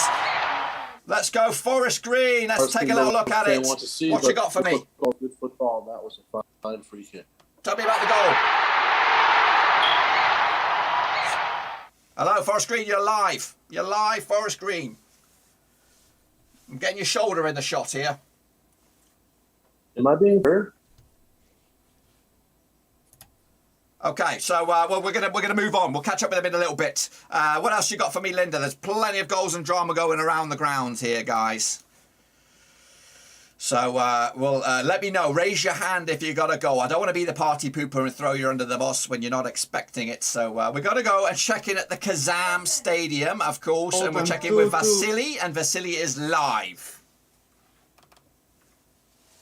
All right, guys, welcome back from the KSM Stadium, Oxford 2, Bolton. We just equalized the American guy. Fossey was sprinting on the right-hand side and scored to the top left corner. Amazing goal. 2-2 from the KSM There you go. Stadium. See, I know he's smiling. He's smiling under all that. Well, I can see the smile from ear to ear. He's happy. Point needed in this one. At least get a point to keep Bolton's dreams alive on that one. Any more goals? I've still got at least, I think, one more game that has a goal. It might be two. All right, let's go. Derby, Bloody County. I've got a goal, I believe. What's the score? What's the latest? Cracking goal. Got a free kick about 10 yards in and about 40 yards from goal. Free kick came in, headed away by a defender, came out about 25, 30 yards out to Max Bird, which it left-footed on the volley, left-hand corner, awesome. Goalkeeper no chance. Well, there you go. Game on. And I'm happy with that as well. I'm all about the derby today. We've got to stop the Middlesbrough train in action. Let's go and take a little look at Tracy, who's got goal. I think there's a goal for Tracy, which, of course, they are taking on Newport County. We are unfortunate to go for Newport County, so well done to Newport County and Telford, and the scorer, Battenboola, messed and unfortunately our defence were just missing in action. Not impressed really. Not happy. Okay, well maybe next. But there's 3 goals in that game, so it's quite lively. And hopefully the next time there'll be a 4th, and it'll be in your favour as well. So far it's gone crazy a little bit. They're a little bit off the rails. Let's bring you back up to date with some of the games that we don't have any representatives watching. So still 0-0 between Brentford and Crystal Palace, but there was a goal, I think, with Sunderland. We talked about that briefly. I can't see it now. It's 1-1. Wimbledon 1, Sunderland 1. Of course, Cheltenham just scored it. Fleetwood don't really got any representatives on that one either. Wigan 1, Charlton 1 over in League 1 as well. So the goals are flying in over there. Still no change. But of course, Everton have Crew under the thumb right now. Okay, we check in with Philip again, with Forest Green if he's ready. I'll give my wife a bit of a chance to kind of cue him up. And if he's listening, get ready to have a little piece on the goal that, of course, has affected that game. Are you ready, Philip? I'm coming at you now. Whoops. Are you there? Can you hear me? Philip. Yes, Sutton took the lead. That was an exceptional free kick. That was a great free kick. Sutton's the better team so far in the first half, undoubtedly. And they certainly have frustrated wingbacks and the midfield of Forest Green tremendously. So hats off to the coaching on their team. They're doing this quite well. But we've come back from other games before, so this is far from over. But 1-0 to Sutton. Again, that was a really exceptional. All right. Cool. Well, I'm sure they'll be fine. The Vegans are running away with it in League 2. Yeah, and this Sutton are a decent team. For whatever reason, I had them to go down. Sutton, I thought they wouldn't stick around, but they've done the unthinkable. You're muted again. Am I muted? It's probably me. It's probably my... You bloody unmuted me, wife. My wife's got trigger figures over there in the Zoom room. What's she doing? But I believe we're going to go to the Premier League now. There's news of a goal in the Premier League. And hopefully we're going to get one of the boys on that. It's not good news as well. So we'll check in. It is. Awful news. Give it to me straight, Ollie.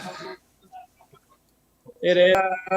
It's Mopan, great goal scorer from Brighton, which gets a lucky kick. He's good, of course. It's a lucky kick, and it goes right into the corner.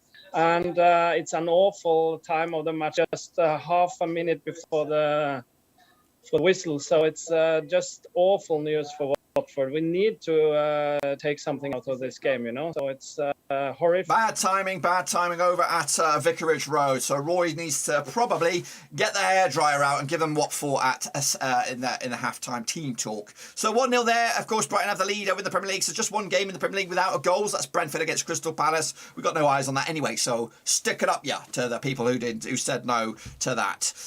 Meanwhile, still 0-0 over at Oakwell, which again works in our favour. When I say our, I mean these sexy little numbers, which of course Blackburn Rovers. So come on, Barnsley, do us a favour. Sorry, I know Jacob's going to be a little bit unhappy about that, but you've got to think about this. You've got to think about a point on the road is good. Just 2 points on the road. I'm going to go to the Riverside, I believe. Unfortunately, we got another goal. It's not going the way I want it either. I'm with you, Howard. What's going on? Low cross comes in, the guy turns, shoots on a turn, heading towards the left-hand corner. Keeper's got it covered. It's a defender and goes just inside the right-hand post. When you look down, you look down. I'm hoping it's better second half. Well, you can never say die with Derby, especially with Rooney's Derby. And I know I gave him a lot of flack when he took over. Well, I didn't think he was the man to do it. But he's got something going right here right now with Derby. And I think there's another goal at least in this. And I think Derby are going to...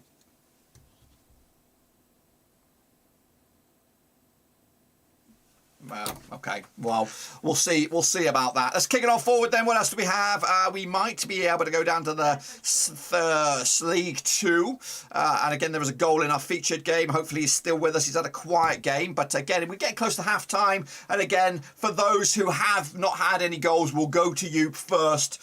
Because you haven't had any airtime, and of course I want to give you get your thoughts and maybe get your wisdom as well. So if you haven't got a goal, be prepared to have a little quick chit chat at half time. But there is a goal in one of our League 2 games, and hopefully he's still with us and he didn't run away. And again, he'll be he's ready. I think he's ready. And yeah, again, we're coming at you with bad news. What you got for me, Graham? A typical Bradford took their foot off the pedal, and it's the last minute, so we'll just coast. And Exeter took advantage, bit of a cross down the right-hand side, lovely cross, and it just trickled over the line. 1-0 to Exeter with the 45 minutes is just up now, so we're expecting the whistle to end in half. Exeter 1, Bradford 0. Well, we will, again, half-times are going to go around the Place Valley Parade, of course, one of them. And, of course, the goals everywhere else as well. We're going to bring you back up to date with the half-time results as and when I get them. And, again, if you have a half-time whistle, raise your hand. Hang on a minute. There might be another goal in one of our featured games, so we're going to stick around. If actually, oh, gosh. There's a load of hands, of course. Well, don't go anywhere. Let me cue you up. In fact, no, hit me with a surprise. Who have you got next? Just hit me with... Let's go with Steve. Steve, let's go. Let's go, Steve. What's going on? Coventry have finally got the equaliser, which they didn't deserve, to be fair. The corner came in, hit it out, and then Hamer from 25 yards, it's hit another Coventry player on the way in, and it's a goal. And it's finally Reading 1, Coventry City 1. Get in. Right at the death. They're right at the death before half-time anyway. So 1-1 there. So good fight back there for Coventry. Of course, we do have another goals around the place. Half-time whistles are coming in. And again, like I said, if you've got a 0-0, we're going to be coming to you first once we've done the half-times. But we've got other goals. Again, whenever you've got a goal or you visualise the goal, I will come and hopefully get you. 5 hands. Let me have a look at the hands. Let's go check in with Reading. Let's go check in Reading, because he wants to get on the other end of the coin on this one. Of course, we just got Steve's point of view for Coventry. Let's get the Reading point of view for the conceded goal. So tell me about it. Your point of view.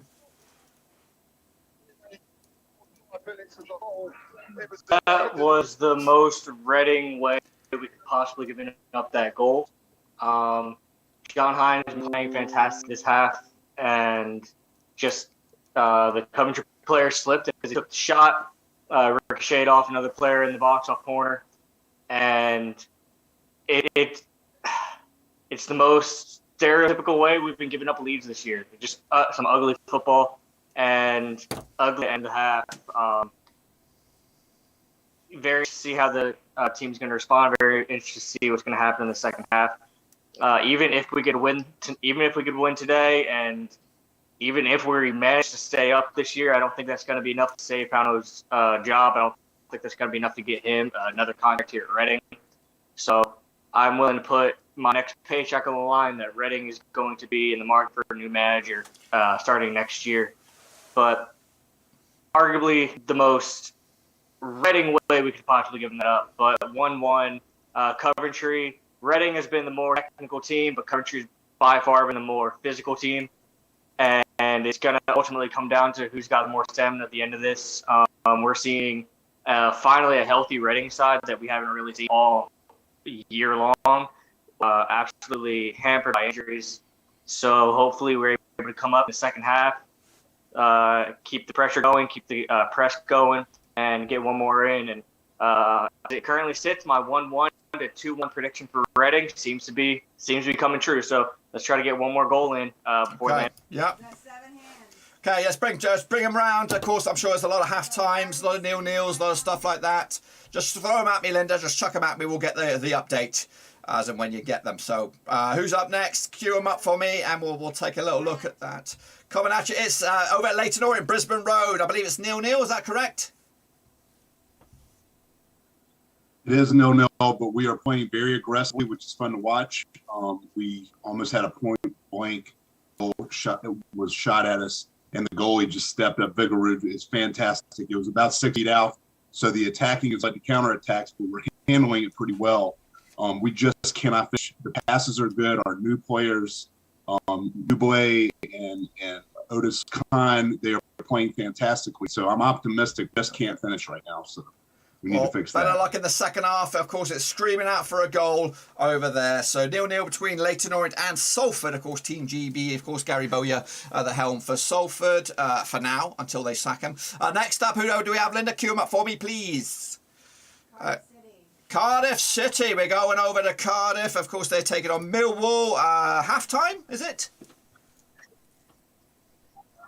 Yeah, it's half time now. It's still 0-0. Cardiff given up a lot of possession, actually. 65% possession to Millwall. With Cardiff only 35 there. One shot on target each team. Not many attempts, really. It's not so much of a dull game. It's been quite aggressive. Both teams kind of going in at each other. A lot of big tackles. But yeah, just no quality on the board at the moment. I think Hugill for Cardiff and Mark Harris up front, not really getting much penetration. Can't get them in behind, so we haven't got that pace. So hopefully we'll bring on a couple of changes now at second half. Bring on young Isaac Davis, got a goal in the last couple of games on the wing. And hopefully Ruben Colwell as well, the young Welshman, to come to centre midfield maybe instead of Doyle. But yeah, hard game to watch. Not too much going on. Quite a few fouls and free kicks. I think it was none free kicks to Cardiff at the moment. So that's the typical game of the Den. But yeah, let's see how it goes now in the second half and hopefully see a couple of changes and then we can get that last win to get clear of that relegation zone. Good stuff over there. Millwall, Cardiff, 0-0 at half-time. Next up, who do we have, Linda? Cue him up for me, please. Oh, we've got, yes, bring up the latest update. Is that Gillingham? That's right. Go for it. Okay, so update half-time at the Mazuma Stadium. I didn't even know it was called the Mazuma Stadium until today. It's a filthy day up in the northwest. I know they've heard the expression, it's a grim up north, but it really is. But actually the game being played in a really good spirit, very much end-to-end. Morecambe probably just about shaded it the first half, I think. Gillingham probably the more pleased to hear the half-time whistle. Hopefully an exciting second half. You know, Cole Stockton always looks dangerous with Morecambe. But let's see how it goes. Right, yeah, so still all square over there at the Mazuma. I thought it was the Globe. It must be the fancy new name. I guess they renamed it, got a bit of money for it maybe. Bringing me up the next one, Linda, the halftime updates around the grounds. What else do we have? What have we got here? We got Wickham. Wickham, of course, bring us up to date because I've completely forgot the score of that one. Lincoln City, Wickham, what we got? It's still 1-0 to Lincoln. It's annoying. It's like there's a force field around the past two games. We hit the post. In this game, we've had 9 shots. Scraped the outside of the post, missed from 2 yards out. It's just one of those, but we just need something to break it. We did have a penalty shout. You know, I'm overhyping Wickham.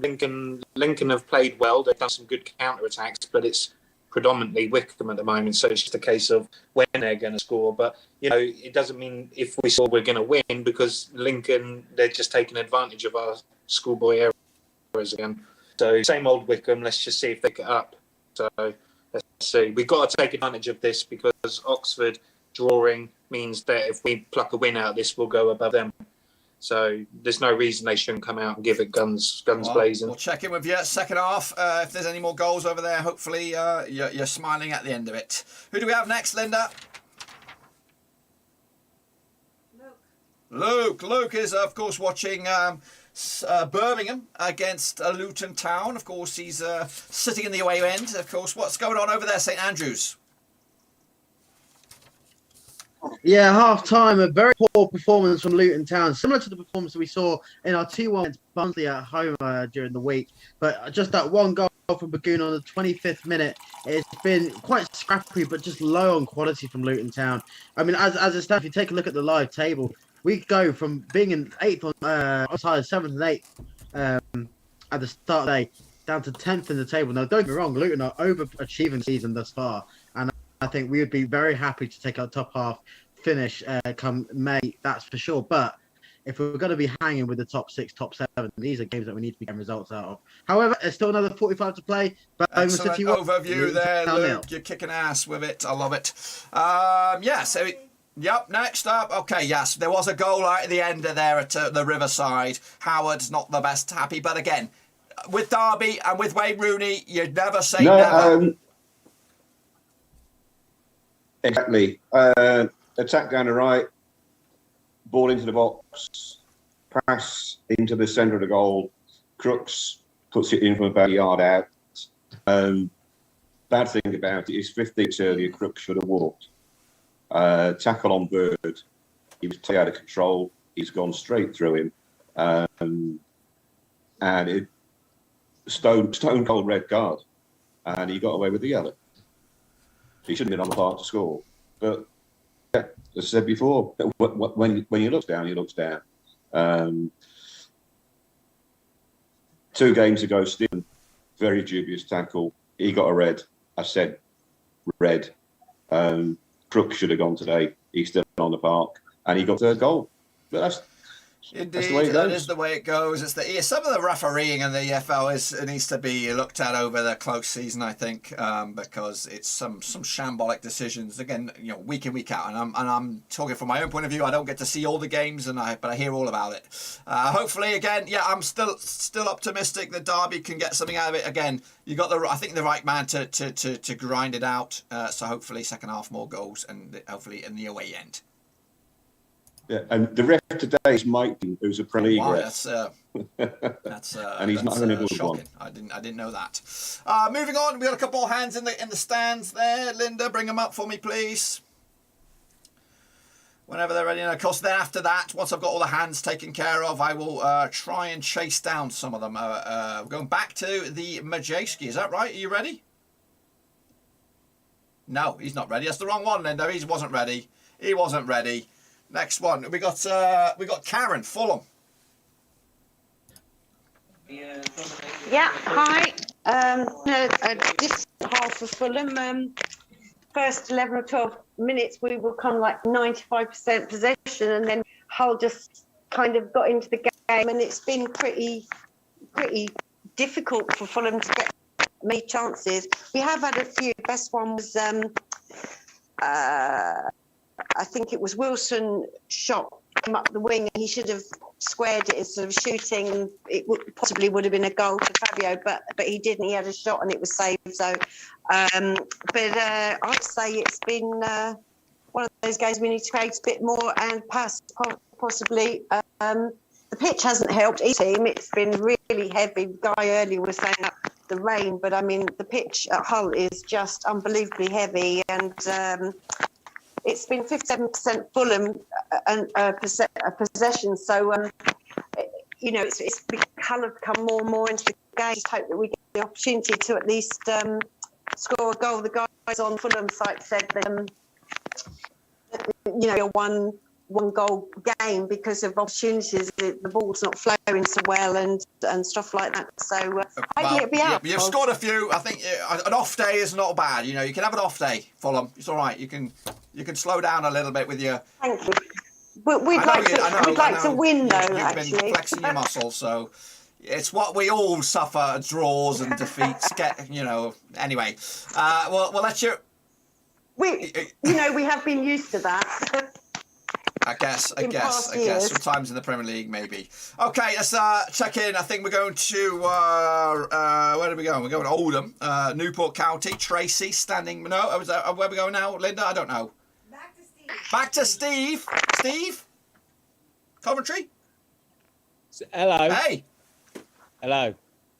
Anything going on? Any drama going on? Welcome back. Nothing at the moment. We're still at half time, so I don't know why you invited me. We wanted to admire your shirt, the pink and blue shirt. It's quite fetching. So the shirt. This is the shirt that we don't win in. So good luck to Reading. Good luck to our American friend, and no idea where we're going to go this afternoon. I honestly don't know. We've been average this half. Reading have played us off the park, and I just hope that we can sort that out, and I'm sure we can. Well, evenly poised over at the Majewski there, 1-1. What about go to Linda? Go to what I said, Newport County, Oldham. Tracy, I think she has a hand up on the Zoom there. Checking with her if she's. So we've lost Julian Luambra. He was injured in the 47th minute, so we now have Frondop on, and he was sporting a rotating class because he was obviously injured 22 minutes into his first game, so he's playing his first match back after the concussion protocols. And quite interesting, the lower league look, guys, if Fondup scores today, they've said that they will buy a Oldham Athletic shirt with his name on, and they will wear it. So we're hoping Fondup wins. So we have to hold them to their Right. commitment. Well, good luck to that. Hopefully that works out and that happens. We've got Vasil over, of course, the Kazam. We've seen a lot of him today. A lot of goals over there. What's going on? All right, guys. So it's half time, break time, 2-2. Oxford 2, Bolton 2.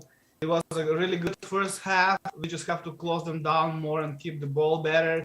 We made two mistakes and it caused us like 2 goals. But I think next half we can go and win this game. We play way better than Oxford United. Well, yeah. Well, you've had plenty of air time with all the 4 goals over there. 5th one could determine what's going on. So I think we've got all the hands taken care of. A lot of the games are resuming, of course. Well, let's have a little look. Scan rise. There's someone just entered the Zoom at this hour. That'd be.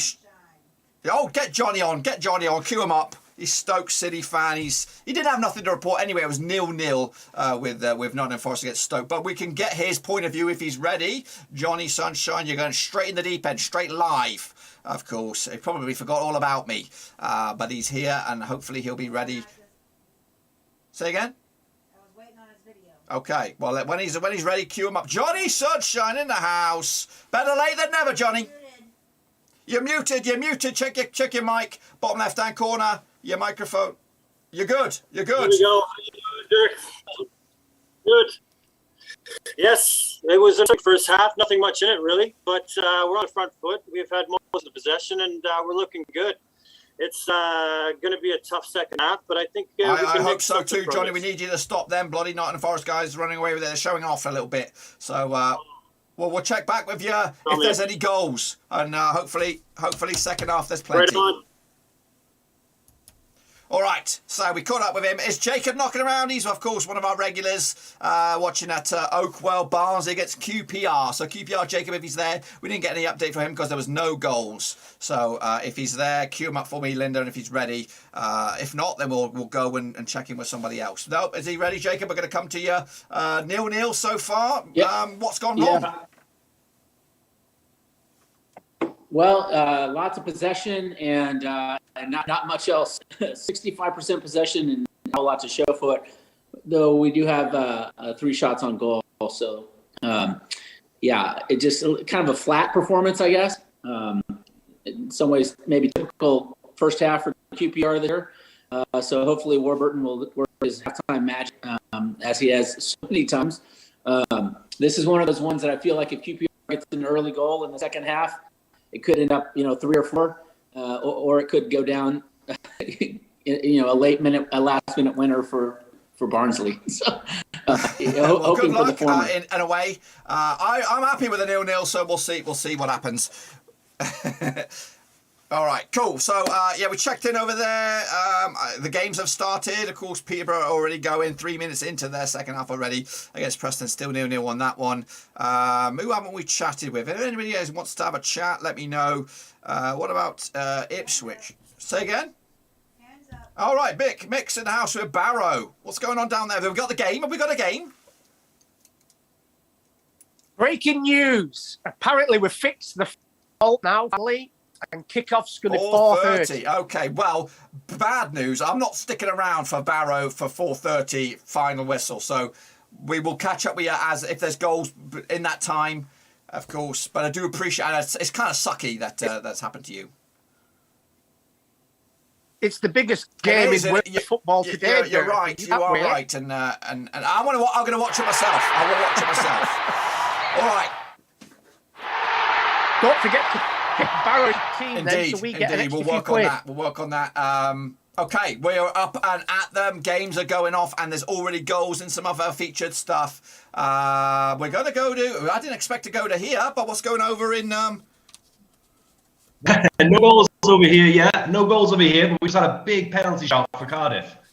Tommy Doyle going across the middle, put through 1-on-1, and someone comes back in. I think it was Wallace in the back for Millwall.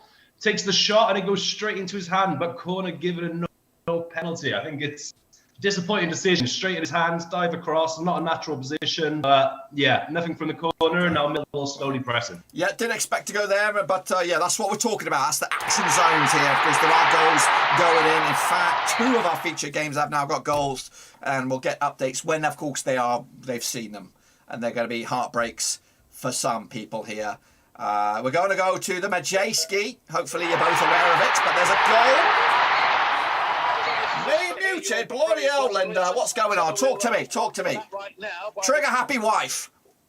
Yep. We're going to Coventry, right? Oh, it was beautiful. It was a corner headed in by Michael Rose. It was great football, and it's one of those games where Reading are passing the ball around superbly well, and I can't believe that Reading are in the position that they're in. But Coventry just got the ball, won a corner, put it in, Michael Rose, that's a goal. Simple as that. That's how it was. And now Coventry 2-1. Thank you very much. We will keep an eye on that game. If Linda's ready with the opposite end of that, no, we're going to St Andrews. And Luke is standing by and he's not happy. Today's not the day. It's second half underway, and immediately the Homes have doubled their lead, and it is Birmingham City 2, Luton Town 0. Lyle Taylor with a right foot shot from outside of the box, going past James Shea again, and it just goes back to worse. Just as I was talking during half time about Luton Town needing wins like this to really start to maintain themselves within the top 6. It's games like these that remind ourselves that we are very much punching above our weight, and maybe it's time for Jed Steer to start to put his gloves on and get used to being the number 1 for Luton Town. But it is just a disappointing shame after Luton being such dominant over January that this is the February form that we're taking. Birmingham City 2, Luton Town 0. If you can queue up Reading, let's get their point of view for that a conceded goal if he's ready. And willing, of course. You know, some people aren't willing, but you're ready. What's your take on that goal? It's one of those that can't really do anything about, especially if you're the goalkeeper. It's fantastic on a play. The second half kicked off from Coventry, and Reading need to find a way to respond. That's been our issue all year long. Is we get a lead, that it's never safe. I remember the match where Raphael broke his hand from punching the whiteboard after the match after giving up I think 3-0 or 3-1 lead, and ended up drawing that in the final 10 minutes of the game. So no lead is safe here at what is now the Select Car Leasing Stadium, but it's always going to be the Mad Stad to me. But nothing the boys could have really done. It was great corner by Coventry, and we're on the attack now. We're in the attack in third, so hopefully we find a way to equalize and get in the back. Oh, never mind. But yeah, we just about had it. We have the ability, like I said, we have a healthy team. We haven't had that all year long. So only reason we found ourselves in this relegation battle to begin with. Mid-table club, that's what we are, and I've accepted it. I'm just hoping that we don't go down this year. I'm just ready to get this manager out. I'm pretty sure the entire fan base and even the locker room he's lost. So 2-1, and hopefully we can find our way back. Another goal. I can't believe that we're winning 2-1 because Reading have been by far the better team this game. That's football. 51 minutes in, and Reading have been brilliant, and Coventry are winning. It is championship football.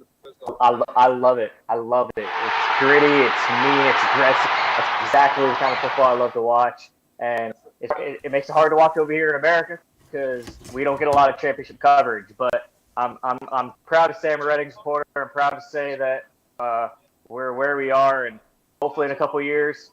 Coventry's always going to have a place in my heart. I went to a school at Coventry for the longest time. So I'm always going to have a soft spot in my heart for Coventry, but Reading is always going to have my heart. So big ups to Coventry. They're playing super well. Goalkeeper's playing out of his mind. So here we go. he's the best footballer in the goalkeeper. Is the best goalkeeper in the championship. Okay, now Reading. I can't believe you're where you are. A magic moment there between the Reading and the Coventry fans. Brotherhood, bromance brewing there. But anyway, there is goals elsewhere. Of course, we've got to keep it moving. Got to keep it moving. Rochdale, is Howard still with us down in League Two? Though all the games matter today. Is he there? Or did he leave me? Hopefully he hasn't left me, because there's a lot of goals are going over there at Spotlands with Rochdale and Howard.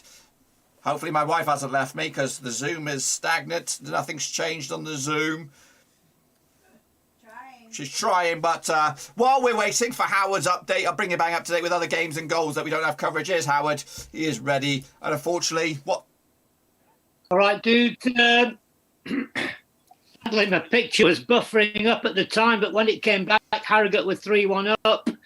2 minutes into the second half, Dine scored. So that's about all I know, folks, but it is 3-1 to Harrogate. So terrible stuff, unfortunately, at the Spotless. We want to see, and again, we don't want to see them go, this could be double relegation. We don't want to do that. Meanwhile, there's another goal with Tracy, with a lot of drama over at Newport County with Oldham.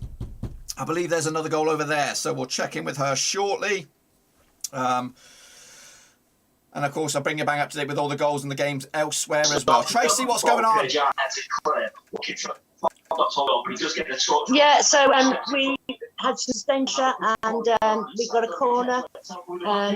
Nicky Adams floated it into the box, bunged up on the end of it. Absolutely beautiful header, really, really good, and that's why we so need this striker all the way through the season, and fingers crossed he's going to do it for us. So the lower league, look, boys, please buy your fond shirt. We'll be waiting to see you on your next podcast. There you have it. Let's go, Brant. Brant Leighton Orient. Brant Leighton Orient. He's been waiting a while, and we don't want to keep him because he doesn't look happy. We had a fantastic chance. We had a fantastic chance for a goal, and they immediately counterattacked. It's now starting. I feel for you. I feel for you, Brant. I feel for you. There's still time. There's still time. There's still hope. Who else had a goal? We had another goal. Boothie is watching Crew up against Accrington Stanley Northwest Crunch Class. And of course, last time he's changed his shirt again. Bless him. And again, it's not good. It's not good for you, Boothie. Smiling though. yeah, I'm doing it just to amuse myself, because watching this frigging game is no fun. Similar goal. Free kick, right hand side, whips it in. We should have done better, but it was a great header. So Accrington 2, Crew 0, and it's not all over. It's just not very promising. I'm like with the Rovers fans. The hope that gets you. There's another goal in the Majewski. Hopefully it will go to Brandon. Hopefully I'm not a spoiler, but Brandon. And he should be ready. You've got all the goals there, brother. Oh yes, set piece goals. That's what happens here. Tied up 2 off a great ball in off the corner. Andy with a good header. Coventry player almost gets it off the line, but it just finds it back in the net. That's 2-2. Come on, let's go. All hope's back at the Majewski. Can we check in with Johnny Sunshine? Is Johnny Sunshine knocking around? With Stoke, well, late to the party, of course. Nothing in the first half. There's a goal in the second half. Hopefully he's there. Is he buggered off? What about the opposite end of this one? What about Steve with Coventry? Again, regular airtime, of course. Is he happy? I don't think he's going to be happy with this. But if you can get him queued up, Linda, he's ready to go. Yeah, I'm not happy what are your with thoughts? That. That's a classic yellow card. But the corner. Nah, that was a classic Reading corner, and we failed to deal with it, and they scored. And to be fair, Reading don't deserve to be losing in this game. They're a good team. They can pass the ball. They've got some good players in their side, and they're really putting us under pressure. We can pass the ball around. We can pass the ball, and we're good at passing the ball, but we can't score. And Reading really takes. We've got it down the right hand side, and we're passing it back into our own half, and it looks great. But we just don't know what to do with it. It's gone back into our own half again. It's in our own half again. It's just gone outside. You see, this is the thing with Coventry. We're a lovely looking side. We look great. And now we've lost it. Already we've got it. Now we've got it back. Okay. And it's gone down the left wing. And Gyökeres is inside. And he's bloody lost it. Let's go check in. We've got goals elsewhere and a couple of other featured games as well. Cue me up, Linda, with the next one. I'm sure some hands are raised. Let's go. Bring them on. Let's go for it. What's the update? You're on. You're on Sky Sports, not. Do it. 2-0 Salford. Salford? Well, where are we at, Linda? I'm not sure. You're not sure. Let's go check in with Leyton Orient again. Sorry, Brant. Wait, we were with Peterview. Yep. 2-0 Salford. It's getting out too. They're having all the chances. I think it's over. Good news is I have to leave shortly because my 5-year-old. Good luck, Brant. If you can't be with us, you can't be with us. And I appreciate you giving up a bit of your day on a Saturday on the weekend. Maybe better luck next time. Yes, sir. Thank you. Yes. Still alive. You're not going to go down. It just doesn't look like you're going to go up this year. All right. Do we have anything at Peterborough? Do I have anything at Peterborough? Linda, you're causing me chaos. You're causing me chaos in the Zoom room. Get a grip, wife. Bloody hell. What's she doing? All right. Peterborough, what's going on? Yeah, things are looking a little bit better here. Just created 2 really good chances. We're playing better now. Preston just seems to be coasting through the game. They've just brought Ched Evans on, but I'm feeling a little bit more confident now. We might sneak that win and get ahead of Reading in the out the relegation zone. So still 30 minutes to go, but 2 really good chances. We're playing a lot better today. So a bit more confident here. Good luck. Let's do it. Let's get over the line. Okay, now let me just take a second here before we jump around with the Zoom because we've got too much going on and not getting updated. We've got to update the folks, of course. So Blackpool still 1-0 against Bournemouth. There is a goal. Okay, what's going on? You're on. It's Karen watching Fulham, and again they've done what they do. Absolutely classic midfielder from across by Nico, just Mitchell type of goal. It's fantastic. It's still looking like it wasn't going to happen for either team really. A few chances, but Mitrovic found the back of the net. As he bloody does. So, Rovers fans, if you're still watching with me, so that Greenwood's still there watching on the Book of Face. It is still working okay for Rovers today. Blackpool doing us a monstrous favour against Bournemouth, hanging on there. Middlesbrough not so much. That seems to be going to plan. QPR still 0-0 against Barnsley. Forest, of course, did take the lead against Stoke, so that's a bit of a shitter. But there's still a little bit of a cushion between ourselves and them, so that's all right. What else do we have? Oh, gosh. Booby's going to be pissed. We'll get to him in a minute. What else do we have in the chat? Booby's got his hand up. Let's go to Crew. Let's go to Crew, Booby. It's the same old story. Crossover, good header. We've got nothing to do any on it. Yeah. So same old story. Same old story. I know, Poor Crew. I know. Maybe next time the other Crew will show up. 3-0 that is now. Accrington Stanley have that game by the scruff of the neck. What about Philip, who's watching Forest Green Rovers? If he's still with us, I don't know. I can't keep an eye on the Zoom. If he's there, we'll queue him up because there's rumour of a goal. Yes, I'm still. Yes, I'm here. And that was a great goal. Nicky Cadden with an unbelievable move coming down the left side, gets past the defender, crosses across the box. I'm not sure if that was Kane Wilson or Jack Aitchison that put that in net there. 1-1 tie, and indeed, let's go for the win now. Yeah, Go all under Vegan control over there. It looks like, well, at least points split right down the middle. Whew, take a breath. Of course, Plymouth do have the lead against Shrewsbury. Of course, that'll affect the foot of the table. Maybe I'll give the likes of Morecambe, Crewe, whoever else is down there, Gillingham, of course, a bit of good news because keeping them down towards the foot is great. Any more raised hands? No, so that's fine, Dabby Dozy. Again, I appreciate you guys taking part on this Saturday in the Zoom and in the chat as well. Chaos. It is chaos trying to keep up with this. So we caught up to date with that one. We caught up to date with Crewe. What is this? I don't believe if Howard, there's a couple of Howards in the chat, we're going to go to Spotlands, hopefully, Rochdale, because there's news of a goal over there. So once my wife is ready and got him hooked up and ready to go, plug him in, turn him off and back on again, and hopefully he'll be there. That's Howard with Rochdale. We're coming at you, and hopefully you're listening, because I believe there's a goal. While we're waiting, there's another goal at Fratton Park, 2-0 up Portsmouth up against Doncaster Rovers. Again, that boosts the likes of course, the boys at the bottom of League One. Is Howard ready? No, we don't know. There are some other dramas going around the other grounds in our featured games as well, so we'll keep an eye on those. And of course, once Howard is ready for Rochdale, he can give us a bit of an update. Should be good news for Howard if he's aware with it. And also this drama at the Majewski as well. We've seen a lot of them, both for and against at Reading. That's Brendan and of course Steve. They're watching that game quite extensively. There's some drama over there. Of course, we'll take a look at that when my wife gets ready and plugs them in, and we'll chat about it. Whoever you can get, whoever's ready and free to talk, and I'll take them. I'll take them out any which way I can get them. Mönchengladbach are winning against Augsburg. Who you got, Linda?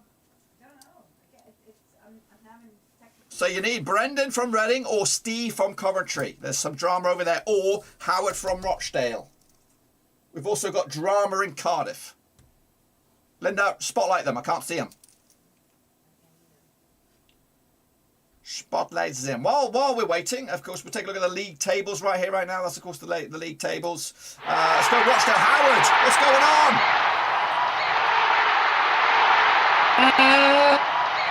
on? 3-2, just as you came on there. Odo's just got to go back for Dale. So I will go. That's magic, baby. Yeah, love it. Love it. That's live TV at its very best. Howard giving us an update there at Spotlands. 2-3 now. Of course, goes galore over there. Goals galore, drama galore between Brendan, of course, Reading, Coventry. Either one of those, if you can, please, Linda, do us a favour. And of course, we'll catch up with Boothby as well, who doesn't really want to talk to me right now, I'm sure, because he's having a shit show with Accrington Stanley. There's no heartbreak there. So either Boothby. Huh? Why can't you? I don't know. What a goal! It's okay, Steve. Well, I didn't expect a goal. I was going to come talk to you about the red card. Yeah, that was harsh. But who cares? Pollock got sent off for really a silly foul. He didn't even know it was a foul. And then Matson just smashed one in from 35 yards. Not really. He hit the ball, it hit the defender, and it looped over the goalkeeper. And I think everybody in the ground thought, that's it, it's going no bar. And it went inside the bar. It was a goal. And now Coventry City are leading 3-2. And Coventry City are breaking down the left. No, not breaking down the left. So yeah, it was one of those goals where great. As a Coventry City fan right now, fantastic. To be fair, from a Reading point of view, they don't deserve to be losing because they've been great. They've worked really hard. They've challenged the whole game and the scored, and we're winning through a soft goal. Well, they're going to have to do it against the wind as well, down to 10 men, Reading. Maybe, of course, Brandon is there, if we can get his point of view of the goal conceded, the red card as well. Unmute him, get him on speaker view, whatever it is, to get him on air. Let's get Brandon's point of view. Of course, a lot of traction this game, of course, both sides of the coin there. 5 goals total, red card. Linda, what's going on in the Zoom? Brandon's unmuted. Well, talk to me, Brandon. It was a goal that was completely preventable. Unfortunately, I missed the red card. I had to step away from it for a second. But I come back, and the second I sit back down, goalkeeper looks like he just got caught out of position. Ball comes off our defender. Coming as a goalkeeper, I personally wouldn't have come out, but I'm not a professional footballer. Caught out of position, looping ball over his head, came off the defender. probably go down as an own goal. I haven't checked the stat sheet yet, but yeah, if goalkeeper would have just stayed in this, I feel like he would have been in a position to save it, but he came out and didn't trust his defender. Carl Hine, he's been hot and cold all day, but sometimes just the way the cookie crumbles here, and now we're down to 10 men. Got to fish this match out, but in my opinion, the important match is coming up on Wednesday. We have Petersburg on Wednesday, that big 6-point tie to hopefully get us out of that relegation zone. So hopefully we're on the attack, but in a 10-man side against an aggressive Coventry side, I don't see us coming up with an equalizer. So but who knows? Anything can happen. We're a strong team. We're a strong side, technical side. So we have the ability, but I just don't see it happening down to 10. Commiserations on that one. We've got another goal, of course. Boopy's ready. Maybe a new shirt, perhaps. Not really favouring himself right now. Linda queue up Boofby for Crew. Regular, of course. A lot of goals for him, but unfortunately in the wrong end. Can you spotlight him, or have you just got him on... The spotlight's not working. Okay, well, Mark, talk to me. Talk to me. Are you there? So I can't I'm here, hear you mate. live. Can You're you hear me? live. Okay, cool. Yeah, another soft goal, another shit show. What are you gonna do, right? So it happened so fast I didn't have time to go into my shirt. So that's shitty. That shows you how fast these frigging goals are going in. God. So that's 8 goals we've let in 2 games. That's crap, isn't it? It's pathetic. Can I Something's ask? got to. I know. I think last year, like my manager Mowbray, there was rumours about him like possibly not like might get the boot or whatever. And Artel was I thought, you know what, he would be pretty good. Is he under the cosh now, under pressure, or are they going to stick by him no matter what? Well, I think we're in a unique position at Crew in that there's no money. We're a very poor club, you know. So to say we have limited resources is an understatement. So you can only do what you can do with what you have. I mean, some people are saying to kick him out, but you know what? It's not just the manager. You know, it's the team's not performing, and that's the top and bottom of it. So let's see. I mean, maybe we do need a change of leadership. Who knows? Maybe that'll help. We need something. Well, hopefully the next time we see you, there's a goal the other way. Is Johnny Sunshine, did he pop back in? Because if not, I'll tell you what's going on over at the City Ground. I'm smiling myself on this one. It's, of course, I'm cheering for Stoke, for crying out loud. They, of course, levelled against Nottingham Forest. So 1-1 in that game. Meanwhile, Burton have got 2-1 up against Cambridge. No eyes on that one. 2-0 up between Swindon and Scunthorpe. We might go and catch up with somebody who's been very, very quiet.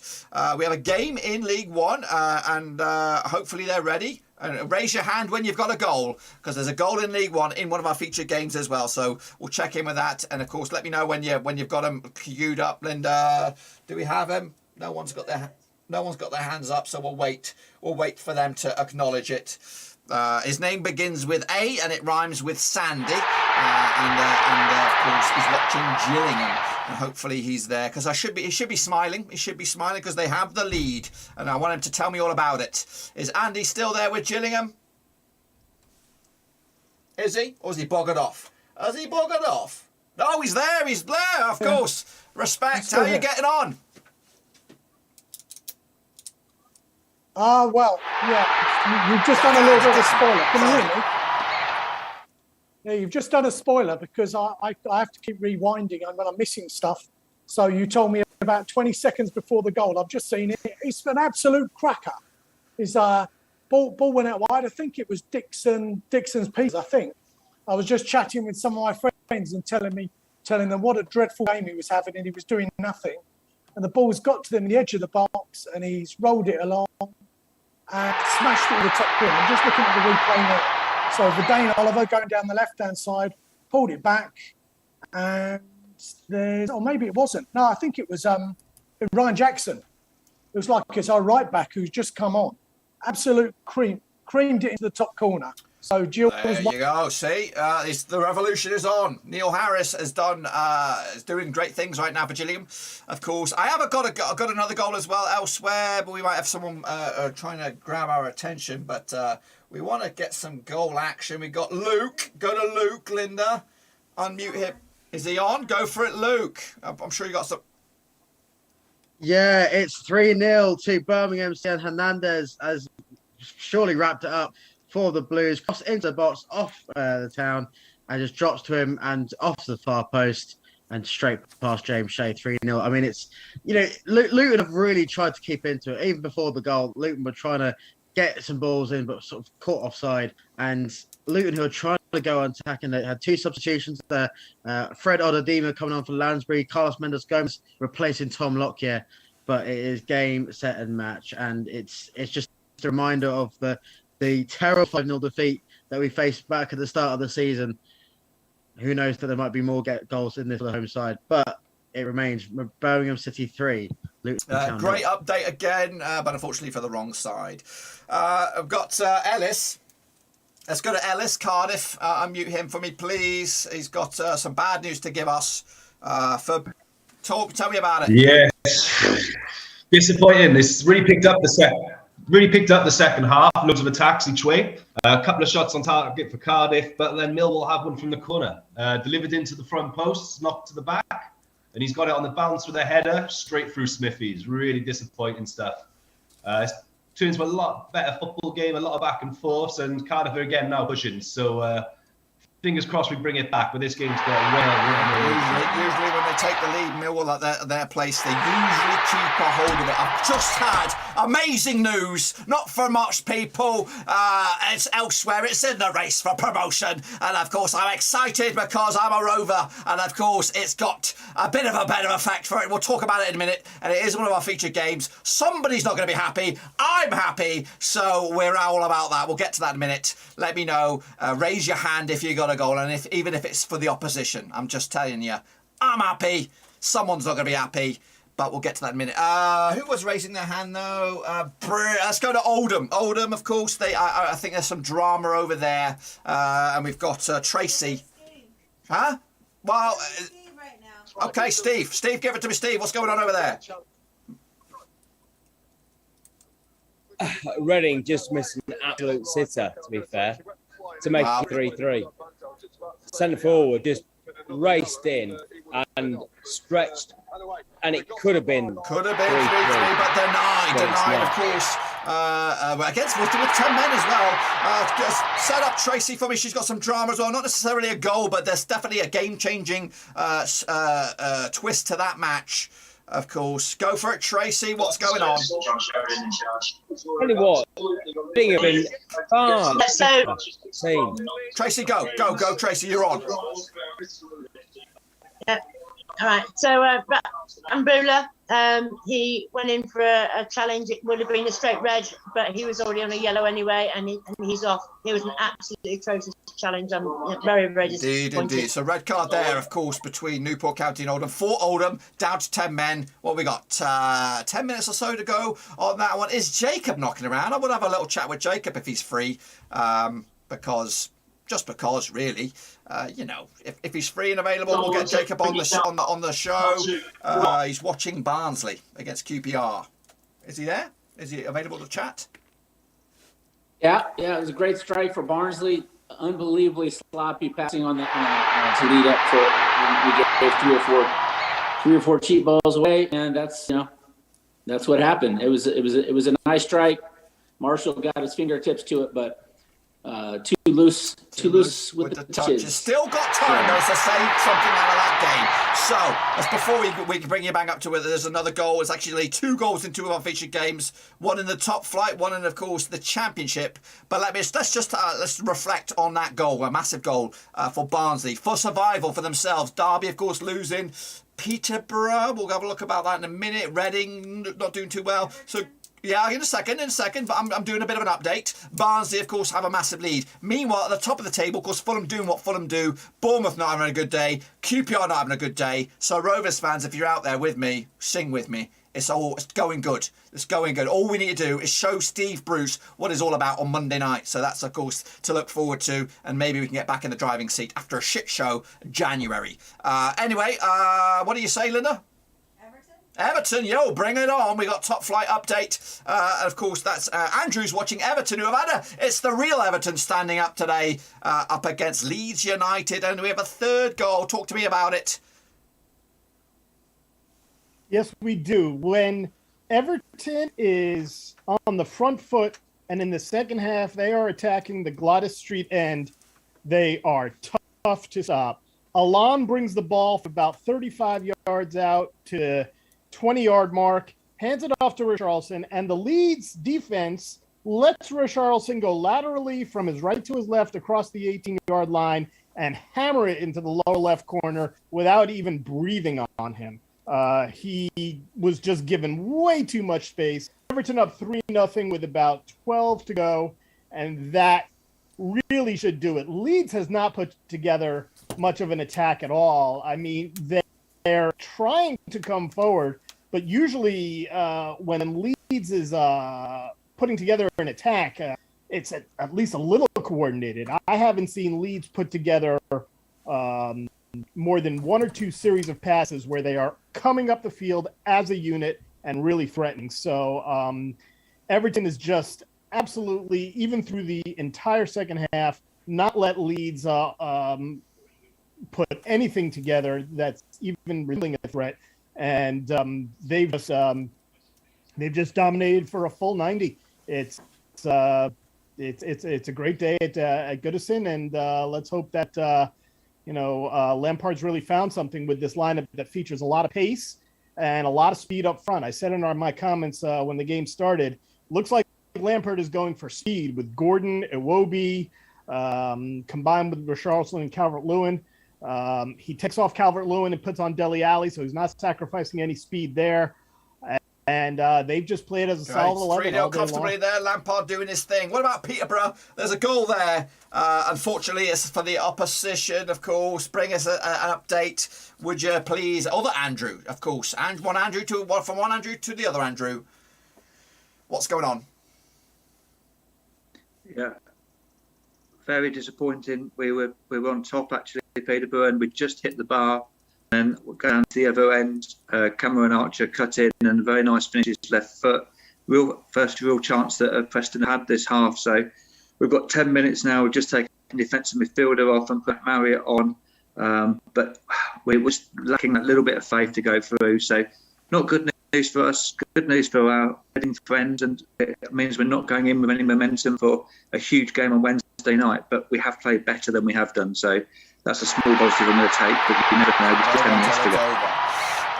Okay, I do have another goal in one of our features games. Let's go check in with Reading Brandon. He had his hand up for a little bit there. Don't know what's going on because I don't see no goals, so no traffic. What's going on, Brandon?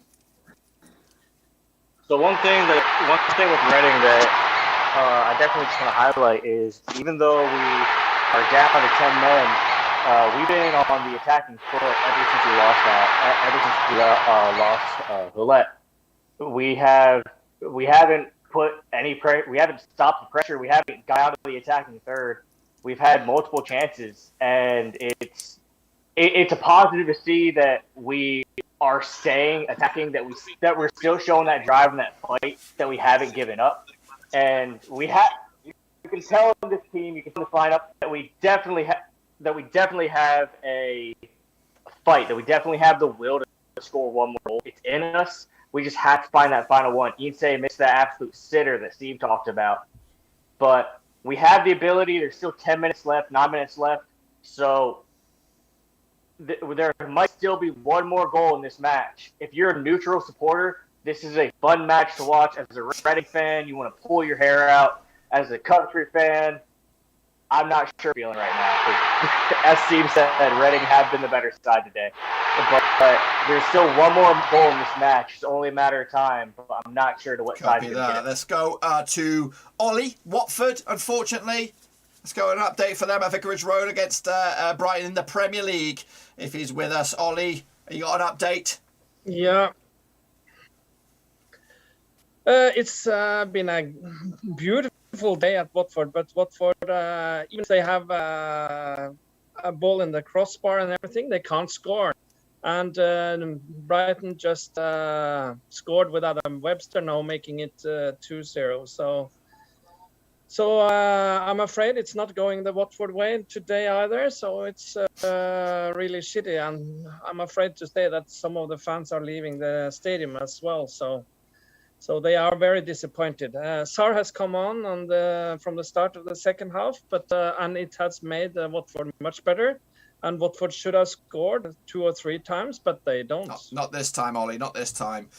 Got his work to do as Roy. Roy's got his work to do. Ex-Rovers manager, of course. He's managed up and down, of course, the world of football, and he's got probably one of his hardest jobs is to fix Watford this season. Can we go to Millwall? Of course, up against Cardiff. Do we have a raised hand over there? We do. Ellis, of course, not the day for him either, out in Poland, watching his beloved Bluebirds. It's an absolute mare by Cardiff. McGuinness and Flint getting completely confused off an easy ball in on the edge of the box. I think it's someone goes through for Millwall, crosses it in, and head of the back post into the top corner. Really bad goal to concede, completely switched off, and I think we could just count on our wounds at the end of this one because I think there's going to be a few more because Cardiff are looking out. We've made a few changes. Brought on Volks instead of bringing on more attacking option like Ruben Colwell, which is really disappointing. But yeah, this is all but done here now. It's just got to lick our wounds and come back again. Good luck. If Cardiff been on good form. Millwall are awkward to play against always, especially at home. Let's go. Who else do we have? We had goal Gillingham. Let's go to Gillingham. Andrew there, of course, watching his boys up against Morecambe. Awkward little punks they are, of course. Andy, what's going on over there now? Yep, so we've got another goal. Unfortunately, it's gone in the wrong end for Gillingham. So it's quite a good... I mean, Morecambe have been pushing back into it since Gillingham took the lead. Good ball into Obika, who's just come on as a sub about 10 minutes ago. Managed to roll his defender and did a nice curling left-footed shot into the corner past the keeper. So it's 1-1. Game on again. Nerve-biting finish at that one. Any more? I think we're good. I think we're all caught up. Let's have a little recap then, of course. I've got the scores on the screen here. Of course, in the Premier League, it's still Brentford 0, Crystal Palace 0. We never had any eyes on that game anyway. Meanwhile, Everton 3-0 up against Leeds, home and host on that one. We haven't even had a chance to talk with any Leeds fans if they're still here. We might even catch up with them maybe at full time and see where they go from there. Watford, of course, lose against Brighton 2-0 up. Again, I think I must have been an unlucky penny for a lot of the guys here tonight. QPR are losing to Barnsley. Again, I am happy about that. I know Jacob's upset, but, it's a marathon, not a sprint. Of course, and we've got to play each other. It's going to be quite a very interesting race for that top 2. Meanwhile, Birmingham had a good day today. Where have they been all season? And I can't believe what I'm just seeing, of course. There's been a goal. It's not that bad. It's bad, but it's not that bad. But Birmingham 3 up against Luton Town. Raised hands whenever you get them, of course. Fulham doing what Fulham do, of course, beating Hull at the moment. Middlesbrough 3-1 up against Derby. That didn't work for us today either. Millwall, of course, 2-0 up against Cardiff. Forest 1, Stoke 1. That's good news for Rovers in a way. Red card as well for Forest. They're playing the last bit of that game with 10 men. Moving forward, we have Preston, of course, beating Peterborough over on the road. All the goals, of course, at the Majeski. 3-2 for Coventry and red card as well. Down in, of course, League 1. Boothby's having a nightmare. Acton Stanley falling up against Crewe. Goodness gracious me, we have, I don't know where we're going to go. I have no idea where we're going to go. Who's going to raise their hand first? I think we are going to go with Nigel. Bournemouth, please, because that's the one I saw first. So, yeah, bit of late drama over at the Bloomfield Road. Blackpool, Bournemouth. Wickham. No, okay, Wickham. Now we're going to go to Wickham. Give it to me straight. I don't know what's going on with Wickham, but go for it. Wickham. That is Anthony. Go, you're live, Anthony. Go. Oh, okay. Yeah, it's just Wickham have just scored. Wickham have just scored. It's 1-1 now. It was Chris Farine, that youngster I said that we got from non-league. He's a defender. He's like 10 metres tall. He's a giant. It's been all Wickham, to be fair, not being biased. I mean, Lincoln have played well. They've definitely been one of the better teams of the season we've played, but Wickham have been dominant 70% of the time. It's just as I said, it probably logically it'd be 1-1. I think that's what it could be. But we're attacking again as See what happens, right of now, course. so Can let's we see. get Nigel with Bournemouth, please? Because that has mega ramifications at the top of the table. So queue up Bournemouth, please. And Nigel with his update. He's going to be smiling a little bit. At least he's going to probably get something out of this game. Nigel, what's going on? Yeah, I think we got something. We got a goal in from nothing, really. We've had a crap second half. And we nearly got second. And we're coming back into the game. But as I said at the beginning, I thought it would be a draw. I'll be happy with a draw because we've been There rubbish. you have it. That's the latest update over there. Of course, Blackpool 1, Bournemouth 1. We got other goals elsewhere. Go to Oldham, Tracy. There's drama there. They're playing with 10 men are Oldham, but of course, scrappy dappy do stuff as well. Go for it. Yeah, so we've had a crossing from Hart into the box, bumped up on the end of it. So that's 2 for our new striker. Absolutely brilliant. Really overjoyed. Absolutely overjoyed. However, we are now down in back in our half. And, see what happens. Pressing, it's coming we'll to a close around the grounds. What about Vasil over with Oxford against Bolton? Bolton there's another goal over there. What's going on at the Kazam? You must be smiling. All right, so Amadou Bakayoko is the hero again, and he scored the last-minute goal against Morecambe and did it again. So Oxford 2, Bolton Wanderers 3. There you go, brilliant. Goals galore at the Kazam, and of course we've got a goal over at the Bescott. Walsall against Tranmere. Steve, another Steve is standing by. You haven't heard from him all day. What's going on? Yeah, we basically haven't been able to hear from you all day because nothing's going on except for the last 5 minutes, where now Walsall have got a penalty and Conor Wilkinson has scored it. So devastation for Tranmere, who were in second place. So the latest score here at the Bank Stadium is Walsall 1. Appreciate the Tranmere update. 0. Unfortunately, yeah, going the wrong way. It's not too doom and gloom. Forest Green Rovers only pick up a draw. Don't know who else is up there in the second spot. I think Tranmere, I think second or third. Regardless, there's another goal at the Riverside. I don't know. Again, there's loads of goals going in everywhere. There's a lot of drama. Don't know if Johnny Sunshine's with us. He was supposed to be watching the Forest Stoke game. That game's flipped on its head. Forest took the lead 1-0 up on that one. It went 2-1 now to Stoke. Red card, of course, has affected that game as well. Who else do we have? Any updates? No. But of course, if you do get a goal, let me know. I do have two goal alerts for games featuring fans in the Zoom. So again, if you're watching, let us know. I am busting for a peep. Yep. Let's go. Is that Tracy again? She's had what? Howard, whoever. Give it to me straight. Whoever's on, go for it. Howard, I think you're up. 4-1 Middlesbrough, complete cock-up at the back. Ball went to the keeper. He played it into Buchanan. Buchanan lost it. Back heel to the path of an oncoming forward. And he put it underneath one of the fullbacks who was diving in to try and stop it. It's the first game that we've conceded 3 goals this season in the league. Now it's 4. But don't really, they deserve to be in front, but not a 3-goal difference. Not in a month of Sundays. Commiserations, it looks like, over the Riverside for Derby. There wasn't meant to be the day today. But the results at the foot of the table probably working all right for Derby, with people losing. Who else losing? Reading losing. Cardiff losing. What? We're going to Rochdale, baby. Again, Tracy has had a lot of airtime today. And again, it's kind of ended maybe on a sour note for Tracy, who's watching Newport against Oldham. Which is there. Howard's there still. Is she ready? Is Tracy ready? Yeah, come on. There's goals galore everywhere. Goodness gracious me. Come on, Linda. Where is she? Tracy, what's going on? Forget it. Forget Tracy's not there. Whenever you're ready, get her unmuted, Linda. You're in the hot seat. You're in the bloody hot seat. It's madness. It's madness here in the Zoom room. Is she ready? Tracy, what's going on? He's night well striker. He's just everywhere. Yep, you're live. Yeah. Hello. I didn't put my hand up. We're still on 2-3 well, here. Surprise, so, surprise. three to Oldham. I'm not here for no reason. We're just flying through, but we're not here for any reason in particular.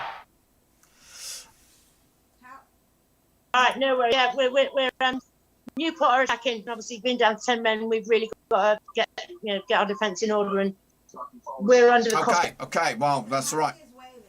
Okay, bring him on. Unmute him. Let's go. Whoever's next is. Ellis, go. Linda, you're killing me in the Zoom. Hello. What's up? We've got a resurgence, Bring guys. it on. Started from sort of goal. The deflected cross into the back post, and it's young Joel Bacon with the goal. Come from the academy. I think that's his first senior football goal, so a great one. Plays as left back. But yeah, there's a ball in by Drama, the right back, and the left back finishes Game off on the back over post. to the Den then. So Now from about 30 yards out. But the referee's running over managers, so don't worry about that. We'll see what happens here. We got about 30 seconds left. 2-1 Millwall still got a bit of fight left in that game. All right, the final whistles are going around the place, of course. In the Premier League, it's 0-0 between Brentford and Palace. That's done and dusted. Crew got one back. That's a spoiler alert for Bruce B. I just read that out loud. I apologise. We do have hand up with Tracy once again. Linda, go to Tracy. She brings us bang up to date with what's going on over there. Yeah, I should have just kept my mouth shut. So we had a Newport scored from outside the box. How was allowed to go in, I don't know. Absolutely gutted. And now we're in down in our box. And offside. 3-all, you had all the goals, 6-goal thriller over in Newport. The final whistles across the Premier League are done. Everton 3-0 up against Leeds. Watford, of course, did lose to Brighton. And, of course, there's a second goal. Would you ever believe it? I don't bloody believe it. Oh, bloody hell. Stick it up your arse, I tell you. It's that Bournemouth lot. That bloody Bournemouth lot. Oh, goodness gracious me. He's upset me. He's bloody upset me. Let's go with Bradford. We haven't seen Bradford all day. That's Graham watching Bradford up against Exeter City. Unmute him for you, please, Linda. Mute everybody else. Yeah, thanks, Dirk. Yeah, you haven't seen Bradford all day, and pretty much we haven't either at Valley Parade. We're into the last minute of added time, and looking to put a bit of pressure on. There's been a top half decent attempts, but the seconds are running out. The blue shirts of Exeter are flooding the box, and Bradford just seem to be just kicking the ball anywhere now. It's 1-0 to Exeter of Bradford, and I'm pretty sure that's the way Sucky, yeah, and it's sucky for Rovers as well, even though we're not even playing, as there's heartbreak at Bloomfield Road. Let's go Nigel, Bournemouth, please, Linda. Nigel, Bournemouth. Mute everybody else. Just get him rolling. That's the one. 2-1. Dembele has buried it in the net. That's 3 points we should never have got. Here. Well, congratulations from the grasps of despair. You've turned it around, and it looks like 3 points are going to go back to Bournemouth, all the way back down to the south coast, of course. 0-0, of course. MK Dons against Ipswich. Did we have Ipswich on the road? We did have Nick. Maybe he wants to have a little chat about that. We talked about the Bournemouth goal. We talked about Bradford 1-0 loss against Exeter. What else do we have? Of course, Birmingham. Oh, I don't know. Just who's next? Anyone hands raised? Andy with Gillingham. Let's go with him. Liverpool. Andy with Gillingham. Hi guys. Yeah. Okay. Final whistle gone at the Mazuma Stadium. So we had a little bit of a late push from Morecambe. A couple of cracking saves from the Gillingham goalkeeper right near the end, and then we had a kind of comedy moment with seconds remaining. Morecambe had a free kick, chance to launch the ball into the box. The two players decided to mess around with it, go short, went wide, and the ref got bored and blew the final whistle. So the fans were very happy. Jules' fans were happy with the final result, and it's a great point. So All right, excellent. So a full time there. Gillingham, of course, done and dusted. Who else do we have? Just keep them coming. And again, if you have your closing piece, that's great. You can hang on to the end of the stream here. We can have a little debrief if you want. But who's next? Who do we have? Forest Green Rovers, maybe Phil. No, next. Bring them whoever on next. Unmute whoever. Go for it. Who? Bolton Wanderers. Bolton Wanderers. Vasil, what's going on? All right, guys. So Oxford United 2, Bolton Wanderers 3. 2 goals from Bolton for Oxford United, and 3 goals for Bolton Wanderers. John Fossey and Amadou Bakayoko at 86 minutes. So Bolton has recorded another win in this league, and we're still remaining in 10th position, but we're closing up the gap. So we're still having a chance for a playoff. Hang tight in there, Vasil. You're doing great. Who's next? Do we have Linda? Who? Forest Green Rovers. Phil, what's going on? Hey, how you doing? 1-1 tie, final result. Quite a nice game. Both teams played very well defensively.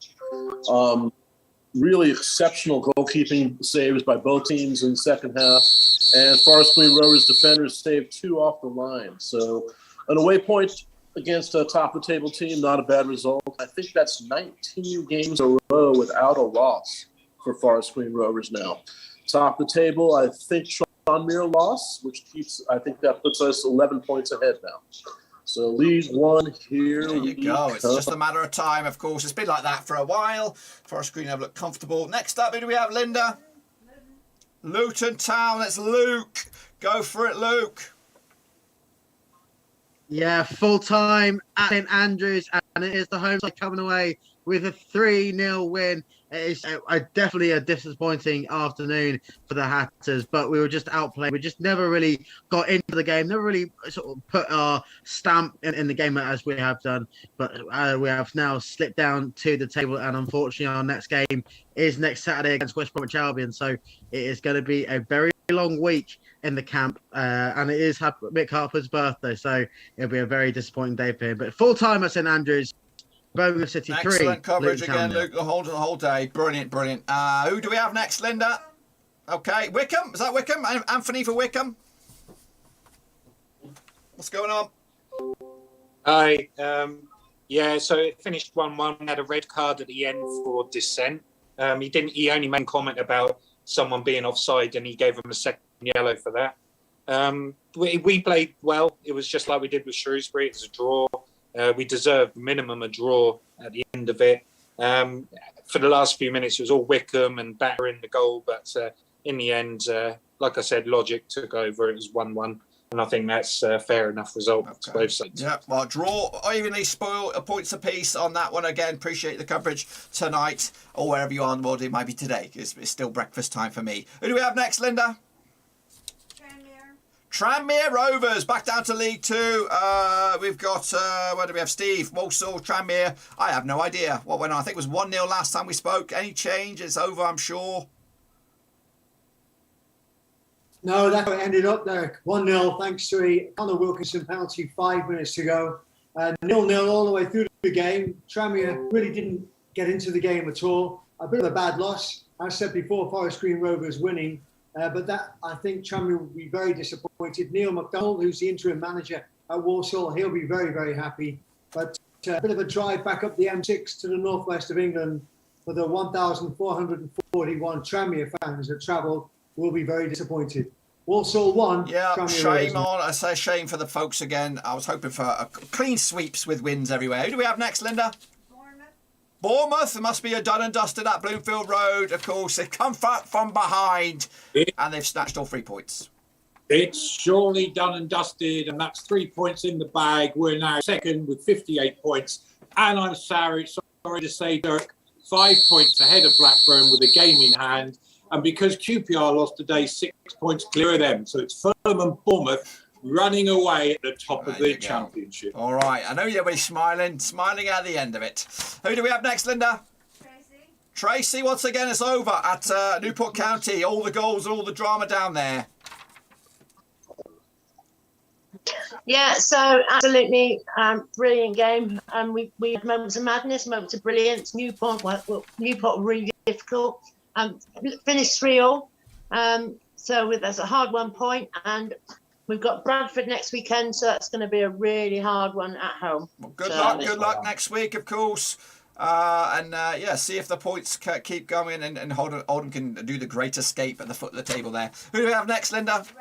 Reading. Oh, they had all the drama as well in the Championship, of course. Brandon watching Reading, of course, unfortunately on the wrong end today. Brandon? Painful match, but it's to be expected. That makes, I believe, 8 losses in a row in all competitions. Haven't seen a point since beginning of January. Haven't seen a win since November. So it's pretty much been the same old in Reading. But hard-fought match, down to 10 men. Could have walked away with at least 1 point, but failed to capitalize on opportunities. And now just move on to that big 6-point match on Wednesday against Peterborough. Hopefully we get a little different result, but 8 losses in a row, it's hard to argue against that. It's hard to argue against form. And, I mean, it feels like not too long ago we just took that 7-0 thumping against Fulham. So doesn't look too good. I fear that League One is getting ready for us. So fun match to watch if you're not a Reading supporter. Hard match to watch if you are. So credit to Coventry, but we really deserved at least 1 point. Yeah, I think maybe the red card didn't go in your favour, and I guess that changed the whole game itself. Yeah, I'm good luck for you on Wednesday. Thanks for stopping by. And again, it sucks to be on the wrong end of the results. Who do we have next, Linda? Ellis. Go to Ellis, Cardiff City. Watching Millwall's got his hand up. Hello again. So yeah, it's obviously all over here. Finished 2-1. Really exciting end for Cardiff. We actually had two overhead kick attempts in the last 2 minutes off corners and crosses into the box. But overall, just all game, we just couldn't retain possession, couldn't really push it on. We actually had more shots on target and more shot attempts, but we never really looked like scoring. A lot of them just long shots and hit and hope more than anything else. So on to Tuesday night now against Coventry. It's going to be a big one. Hopefully we can get a couple of goals and get some confidence back, because we had 3 wins on the trot before today. So still 12 points clear of the relegation zone. So hopefully a couple more wins now and we can pack our bags up and get ready for next season. Young manager, young players coming through, so hopefully it's an exciting future's bright for Cardiff, as long as they can stick around. Of course, got the building blocks in place. And again, appreciate you stopping by, Ellis, all the way from Poland. Let's check in with Ollie. Unfortunately, over the Premier League, of course, Roy's boys couldn't get it over the line against Brighton. Yeah, Ollie, are you still there? Talk to me. Yeah, I am, and I'm depressed now because this has been an awful 2022 for so far. It finished Watford 0 or 0, like you say it, and 2 to Brighton and Hove Albion. Maupay scored in the 44th minute and Webster in the 83rd minute. So it seems like Watford needs a miracle. I don't know if Ray and Roy is up for it, but he seemed quite disappointed when he left Vicarage Road, Roy Hodgson. And of course he should be, because Watford have really started having trouble scoring now as well. And that is not a good thing if we are to stay up, because all the other teams in the bottom have started picking up points, and we are hardly doing that. So it doesn't look very good. So maybe it's going to be championship next year. It looks like it now. Again, it's still time. You got to believe in Roy. Hopefully the results will come soon. Who do we have next, Linda? We have Mike, who's been whose game's still going on, so there is still some football being played for Barrow. You probably got another hour left in the match over there. What's going on with Barrow? Yeah, 33 minutes played so far. It's been quite an entertaining game considering it's lower level of League Two. Barrow's probably shading it 60-40. And we had a stonewall penalty turned down after several minutes, handball. Everybody saw it except the ref, usual standards. They came back into it a bit. They've had a good chance, was cleared off the line. Bit of a goalkeeper error. And then we've just hit post 5-6 minutes ago.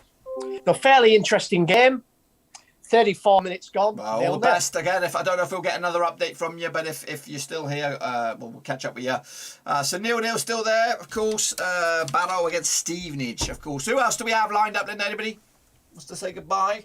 Well, while they, of course, queue up, I'll bring you bang up to date with, of course, the games everywhere. That's been finished, of course. Premier League, Brentford 0, Crystal Palace 0, Leeds 3-0 up against, there's a bit there, sorry, Everton picked up a 3-0 win over Leeds. Watford, of course, lost to Brighton 2-0. We talked about that already. Who's in the chat? Jacob. Let's bring on Jacob if he's free and available. Talk about the result against Barnsley. Unfortunately, I'm not as happy as I was earlier because Bournemouth shot us in the foot and shot QPR in the foot as well, even though they're completely separate games. So, Jacob, are you there? Can you talk about the result? Yeah, that Bournemouth result makes our even hurt even more. Yeah, just it was absolutely the fair results today. QPR were well below even their poorest performance.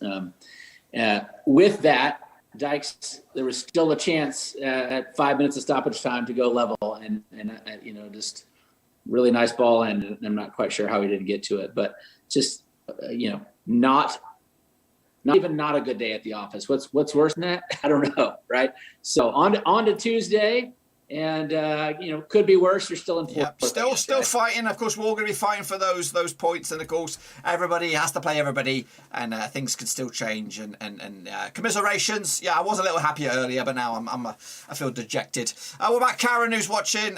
Who watched Hull against Fulham? Again, Fulham doing what Fulham are doing, and they just keep on bloody winning. Hiya. Hi. Yeah, we did. I can hear you. You're live. Can you hear me? Yeah, okay. Yeah, Hull came through determined at the end, which teams do when they're just losing by 1-0, but we held on and we won, and that's the best thing. So not as many goals as we usually have at the moment, but a win's a win, and you got the 3 points. Let's check in with Bristol Rovers. Jerry, who did watch the match between themselves and Mansfield. Of course, he's there patiently waiting. Of course, we'll get a debrief with him, which there was not much drama according to my eyes. Anyway, Jerry, what was your recap of that the final whistle there?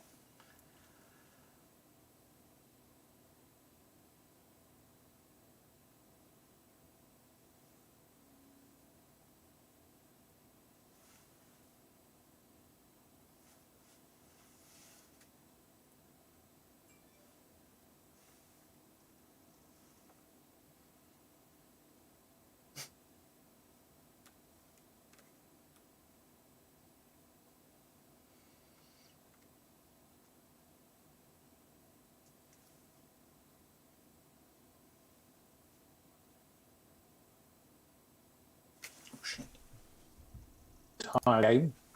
One for Rovers. One shot on target by Rovers and 2 on target by Mansfield. Less than 10 shots overall. So scrappy game, but ended up goalless. 0-0 on that one. Against a form team, we'll take it. Yes, yes, a point in the bag. Move on to the next one. What about Rochdale? They had a lot of drama in that game. Howard is still with us. Howard. Is he still there, Howard, knocking by? Huh? He needs to unmute. What? Yeah, I'm with you guys. Sorry. Very entertaining game Indeed. today.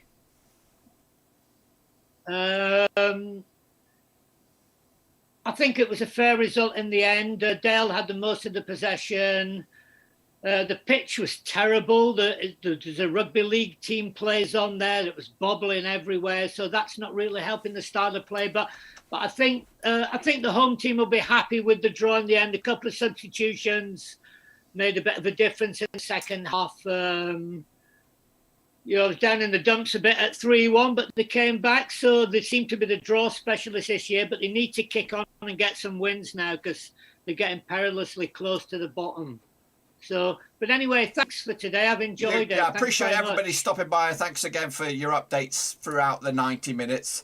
Yeah, I think we're going to probably wrap it up here. I just want to just go over the scores again completely from top to toe. And of course, I need a pee. I'm busting for a pee. But anyway, let's start from the top of the shop. Of course, the Premier League. Brentford 0, Crystal Palace 0, Everton 3, Leeds 0. Of course, big win for Everton. That get themselves away from the drop zone. Watford, of course, in trouble still. 2-0 loss against Brighton at home. Meanwhile, in the Championship, good result for Barnsley. Of course, the only guys at the foot of the table to pick up the W. I think 1-0 winners over QPR. Of course, dented their own automatic hopes as well. Birmingham 3-0 winners over in-form Luton Town. Of course, Birmingham out of form, but Lyle Taylor's got a couple of goals now in a couple of games. Meanwhile, Blackpool had it in their hands, but they threw it all away, and a heartbreak for us. Heartbreak for the guys at QPR as well, as they lost 2-1 at home to Bournemouth. Of course, Fulham doing what they do. 1-0 winners over Hull on the road. Middlesbrough against Derby. Of course, a lot of the attention of that was off the field. 4-1 win it was for Middlesbrough. Of course, Millwall 2-1 winners over Cardiff. Of course, we had Ellis over in Poland watching that Badger, and unfortunately he did not get the result he wanted. Meanwhile, Nottingham Forest, there was a lot of goals in that one, a lot of drama. 2-2 against Stoke. Despite going down to 10 men, Forest managed to save a point out of that one, a point closer to the top as well, or at least the playoffs anyway. Peterborough did lose, of course, to Preston, 1-0 loss, and of course Preston keep on moving under low. And of course, a lot of goals, a lot of drama at the Majewski. It was a 3-2 win for Coventry over Reading, and they also had a red card as well. Interleague 1, Boothby, of course, a multi-shirt Boothby, and of course, 5 goals in it, 4-1 it was in favour of Accrington. Of course, Wimbledon 1 and Sunderland 1. Of course, don't know what's going on with the Mackhams. I think it changed it up a little bit. Get a new manager in. Burton Albion 2-2 against Cambridge. Of course, at the Pirelli. Cheltenham 2-0 win over Fleetwood. Of course, we had eyes over at Lincoln. They, of course, picked up a draw against Wickham and a red card as well. MK Dons 0, Ipswich 0. Not much going on in that game. Of course, all square. Point in the bag for MK Dons. Out into League 2. Sorry, not League 2. I was getting ahead of myself there. Morecambe 1, Gillingham 1. Of course, we had eyes on that. Oxford 3-2 winners for Bolton over Oxford at the Kazan. Plymouth 1-0 winners over Shrewsbury. Portsmouth 4-0 winners over Doncaster. And of course, Wigan pick up a 2-1 win over Charlton. Again, if you want to be in the hot seat for the next time we do this in a couple of weeks' time, of course, the wife's going to have a week off. She'll have probably 2 weeks off because she's been working her fingers to the bone. But if you want to be in on it next time around, I'll be chasing you. I'll be chasing you. Into League 2 we go. Barrow still playing against Stevenage, 0-0 on that one. Of course, a delayed start. We got a whole 45 minutes of that one. We're not sticking around, unfortunately. I'm going to go pee. Bradford City did lose to Exeter City. Exeter City 1-0 winners for them on the road. Bristol Rovers 0, massive deal. We had the eyes there. Colchester 2-2 against Carlisle. Crawley 0, Hartlepool 1. Of course, no eyes on that one. Leyton Orient did lose, unfortunately. Brant was watching that one. 2-0 loss to Salford. Of course, kept their playoff dreams alive. Newport County 3-3 against Oldham. A lot of action on that one. Tracy was, of course, probably a lot of airtime with her 6 goals and a red card. Port Vale 0, Northampton 0, Rochdale 3, Harrogate 3 as well. Sutton 1, Vegans 1, of course. Swindon Town 3-0 up against Scunthorpe. And Walsall picked up a 1-0 over Tranmere. That is your lot. It's just me and Jerry on the Zoom now. We're just hanging out. That's it. I'm going to go pee. I'm going to have a little chat with Jerry. And of course, we'll be back in a couple of weeks. Of course, we're back on Monday. Rovers go to West Brom, hopefully get our win back on track. And of course, much more chilled out. I'll be ditching. In fact, I'm ditching the tie now. Steady on, ladies. I'm out of here. Till then, ciao for now. All the best. Hopefully, I'll see you all soon. That's it, Jerry. We're done. We are done.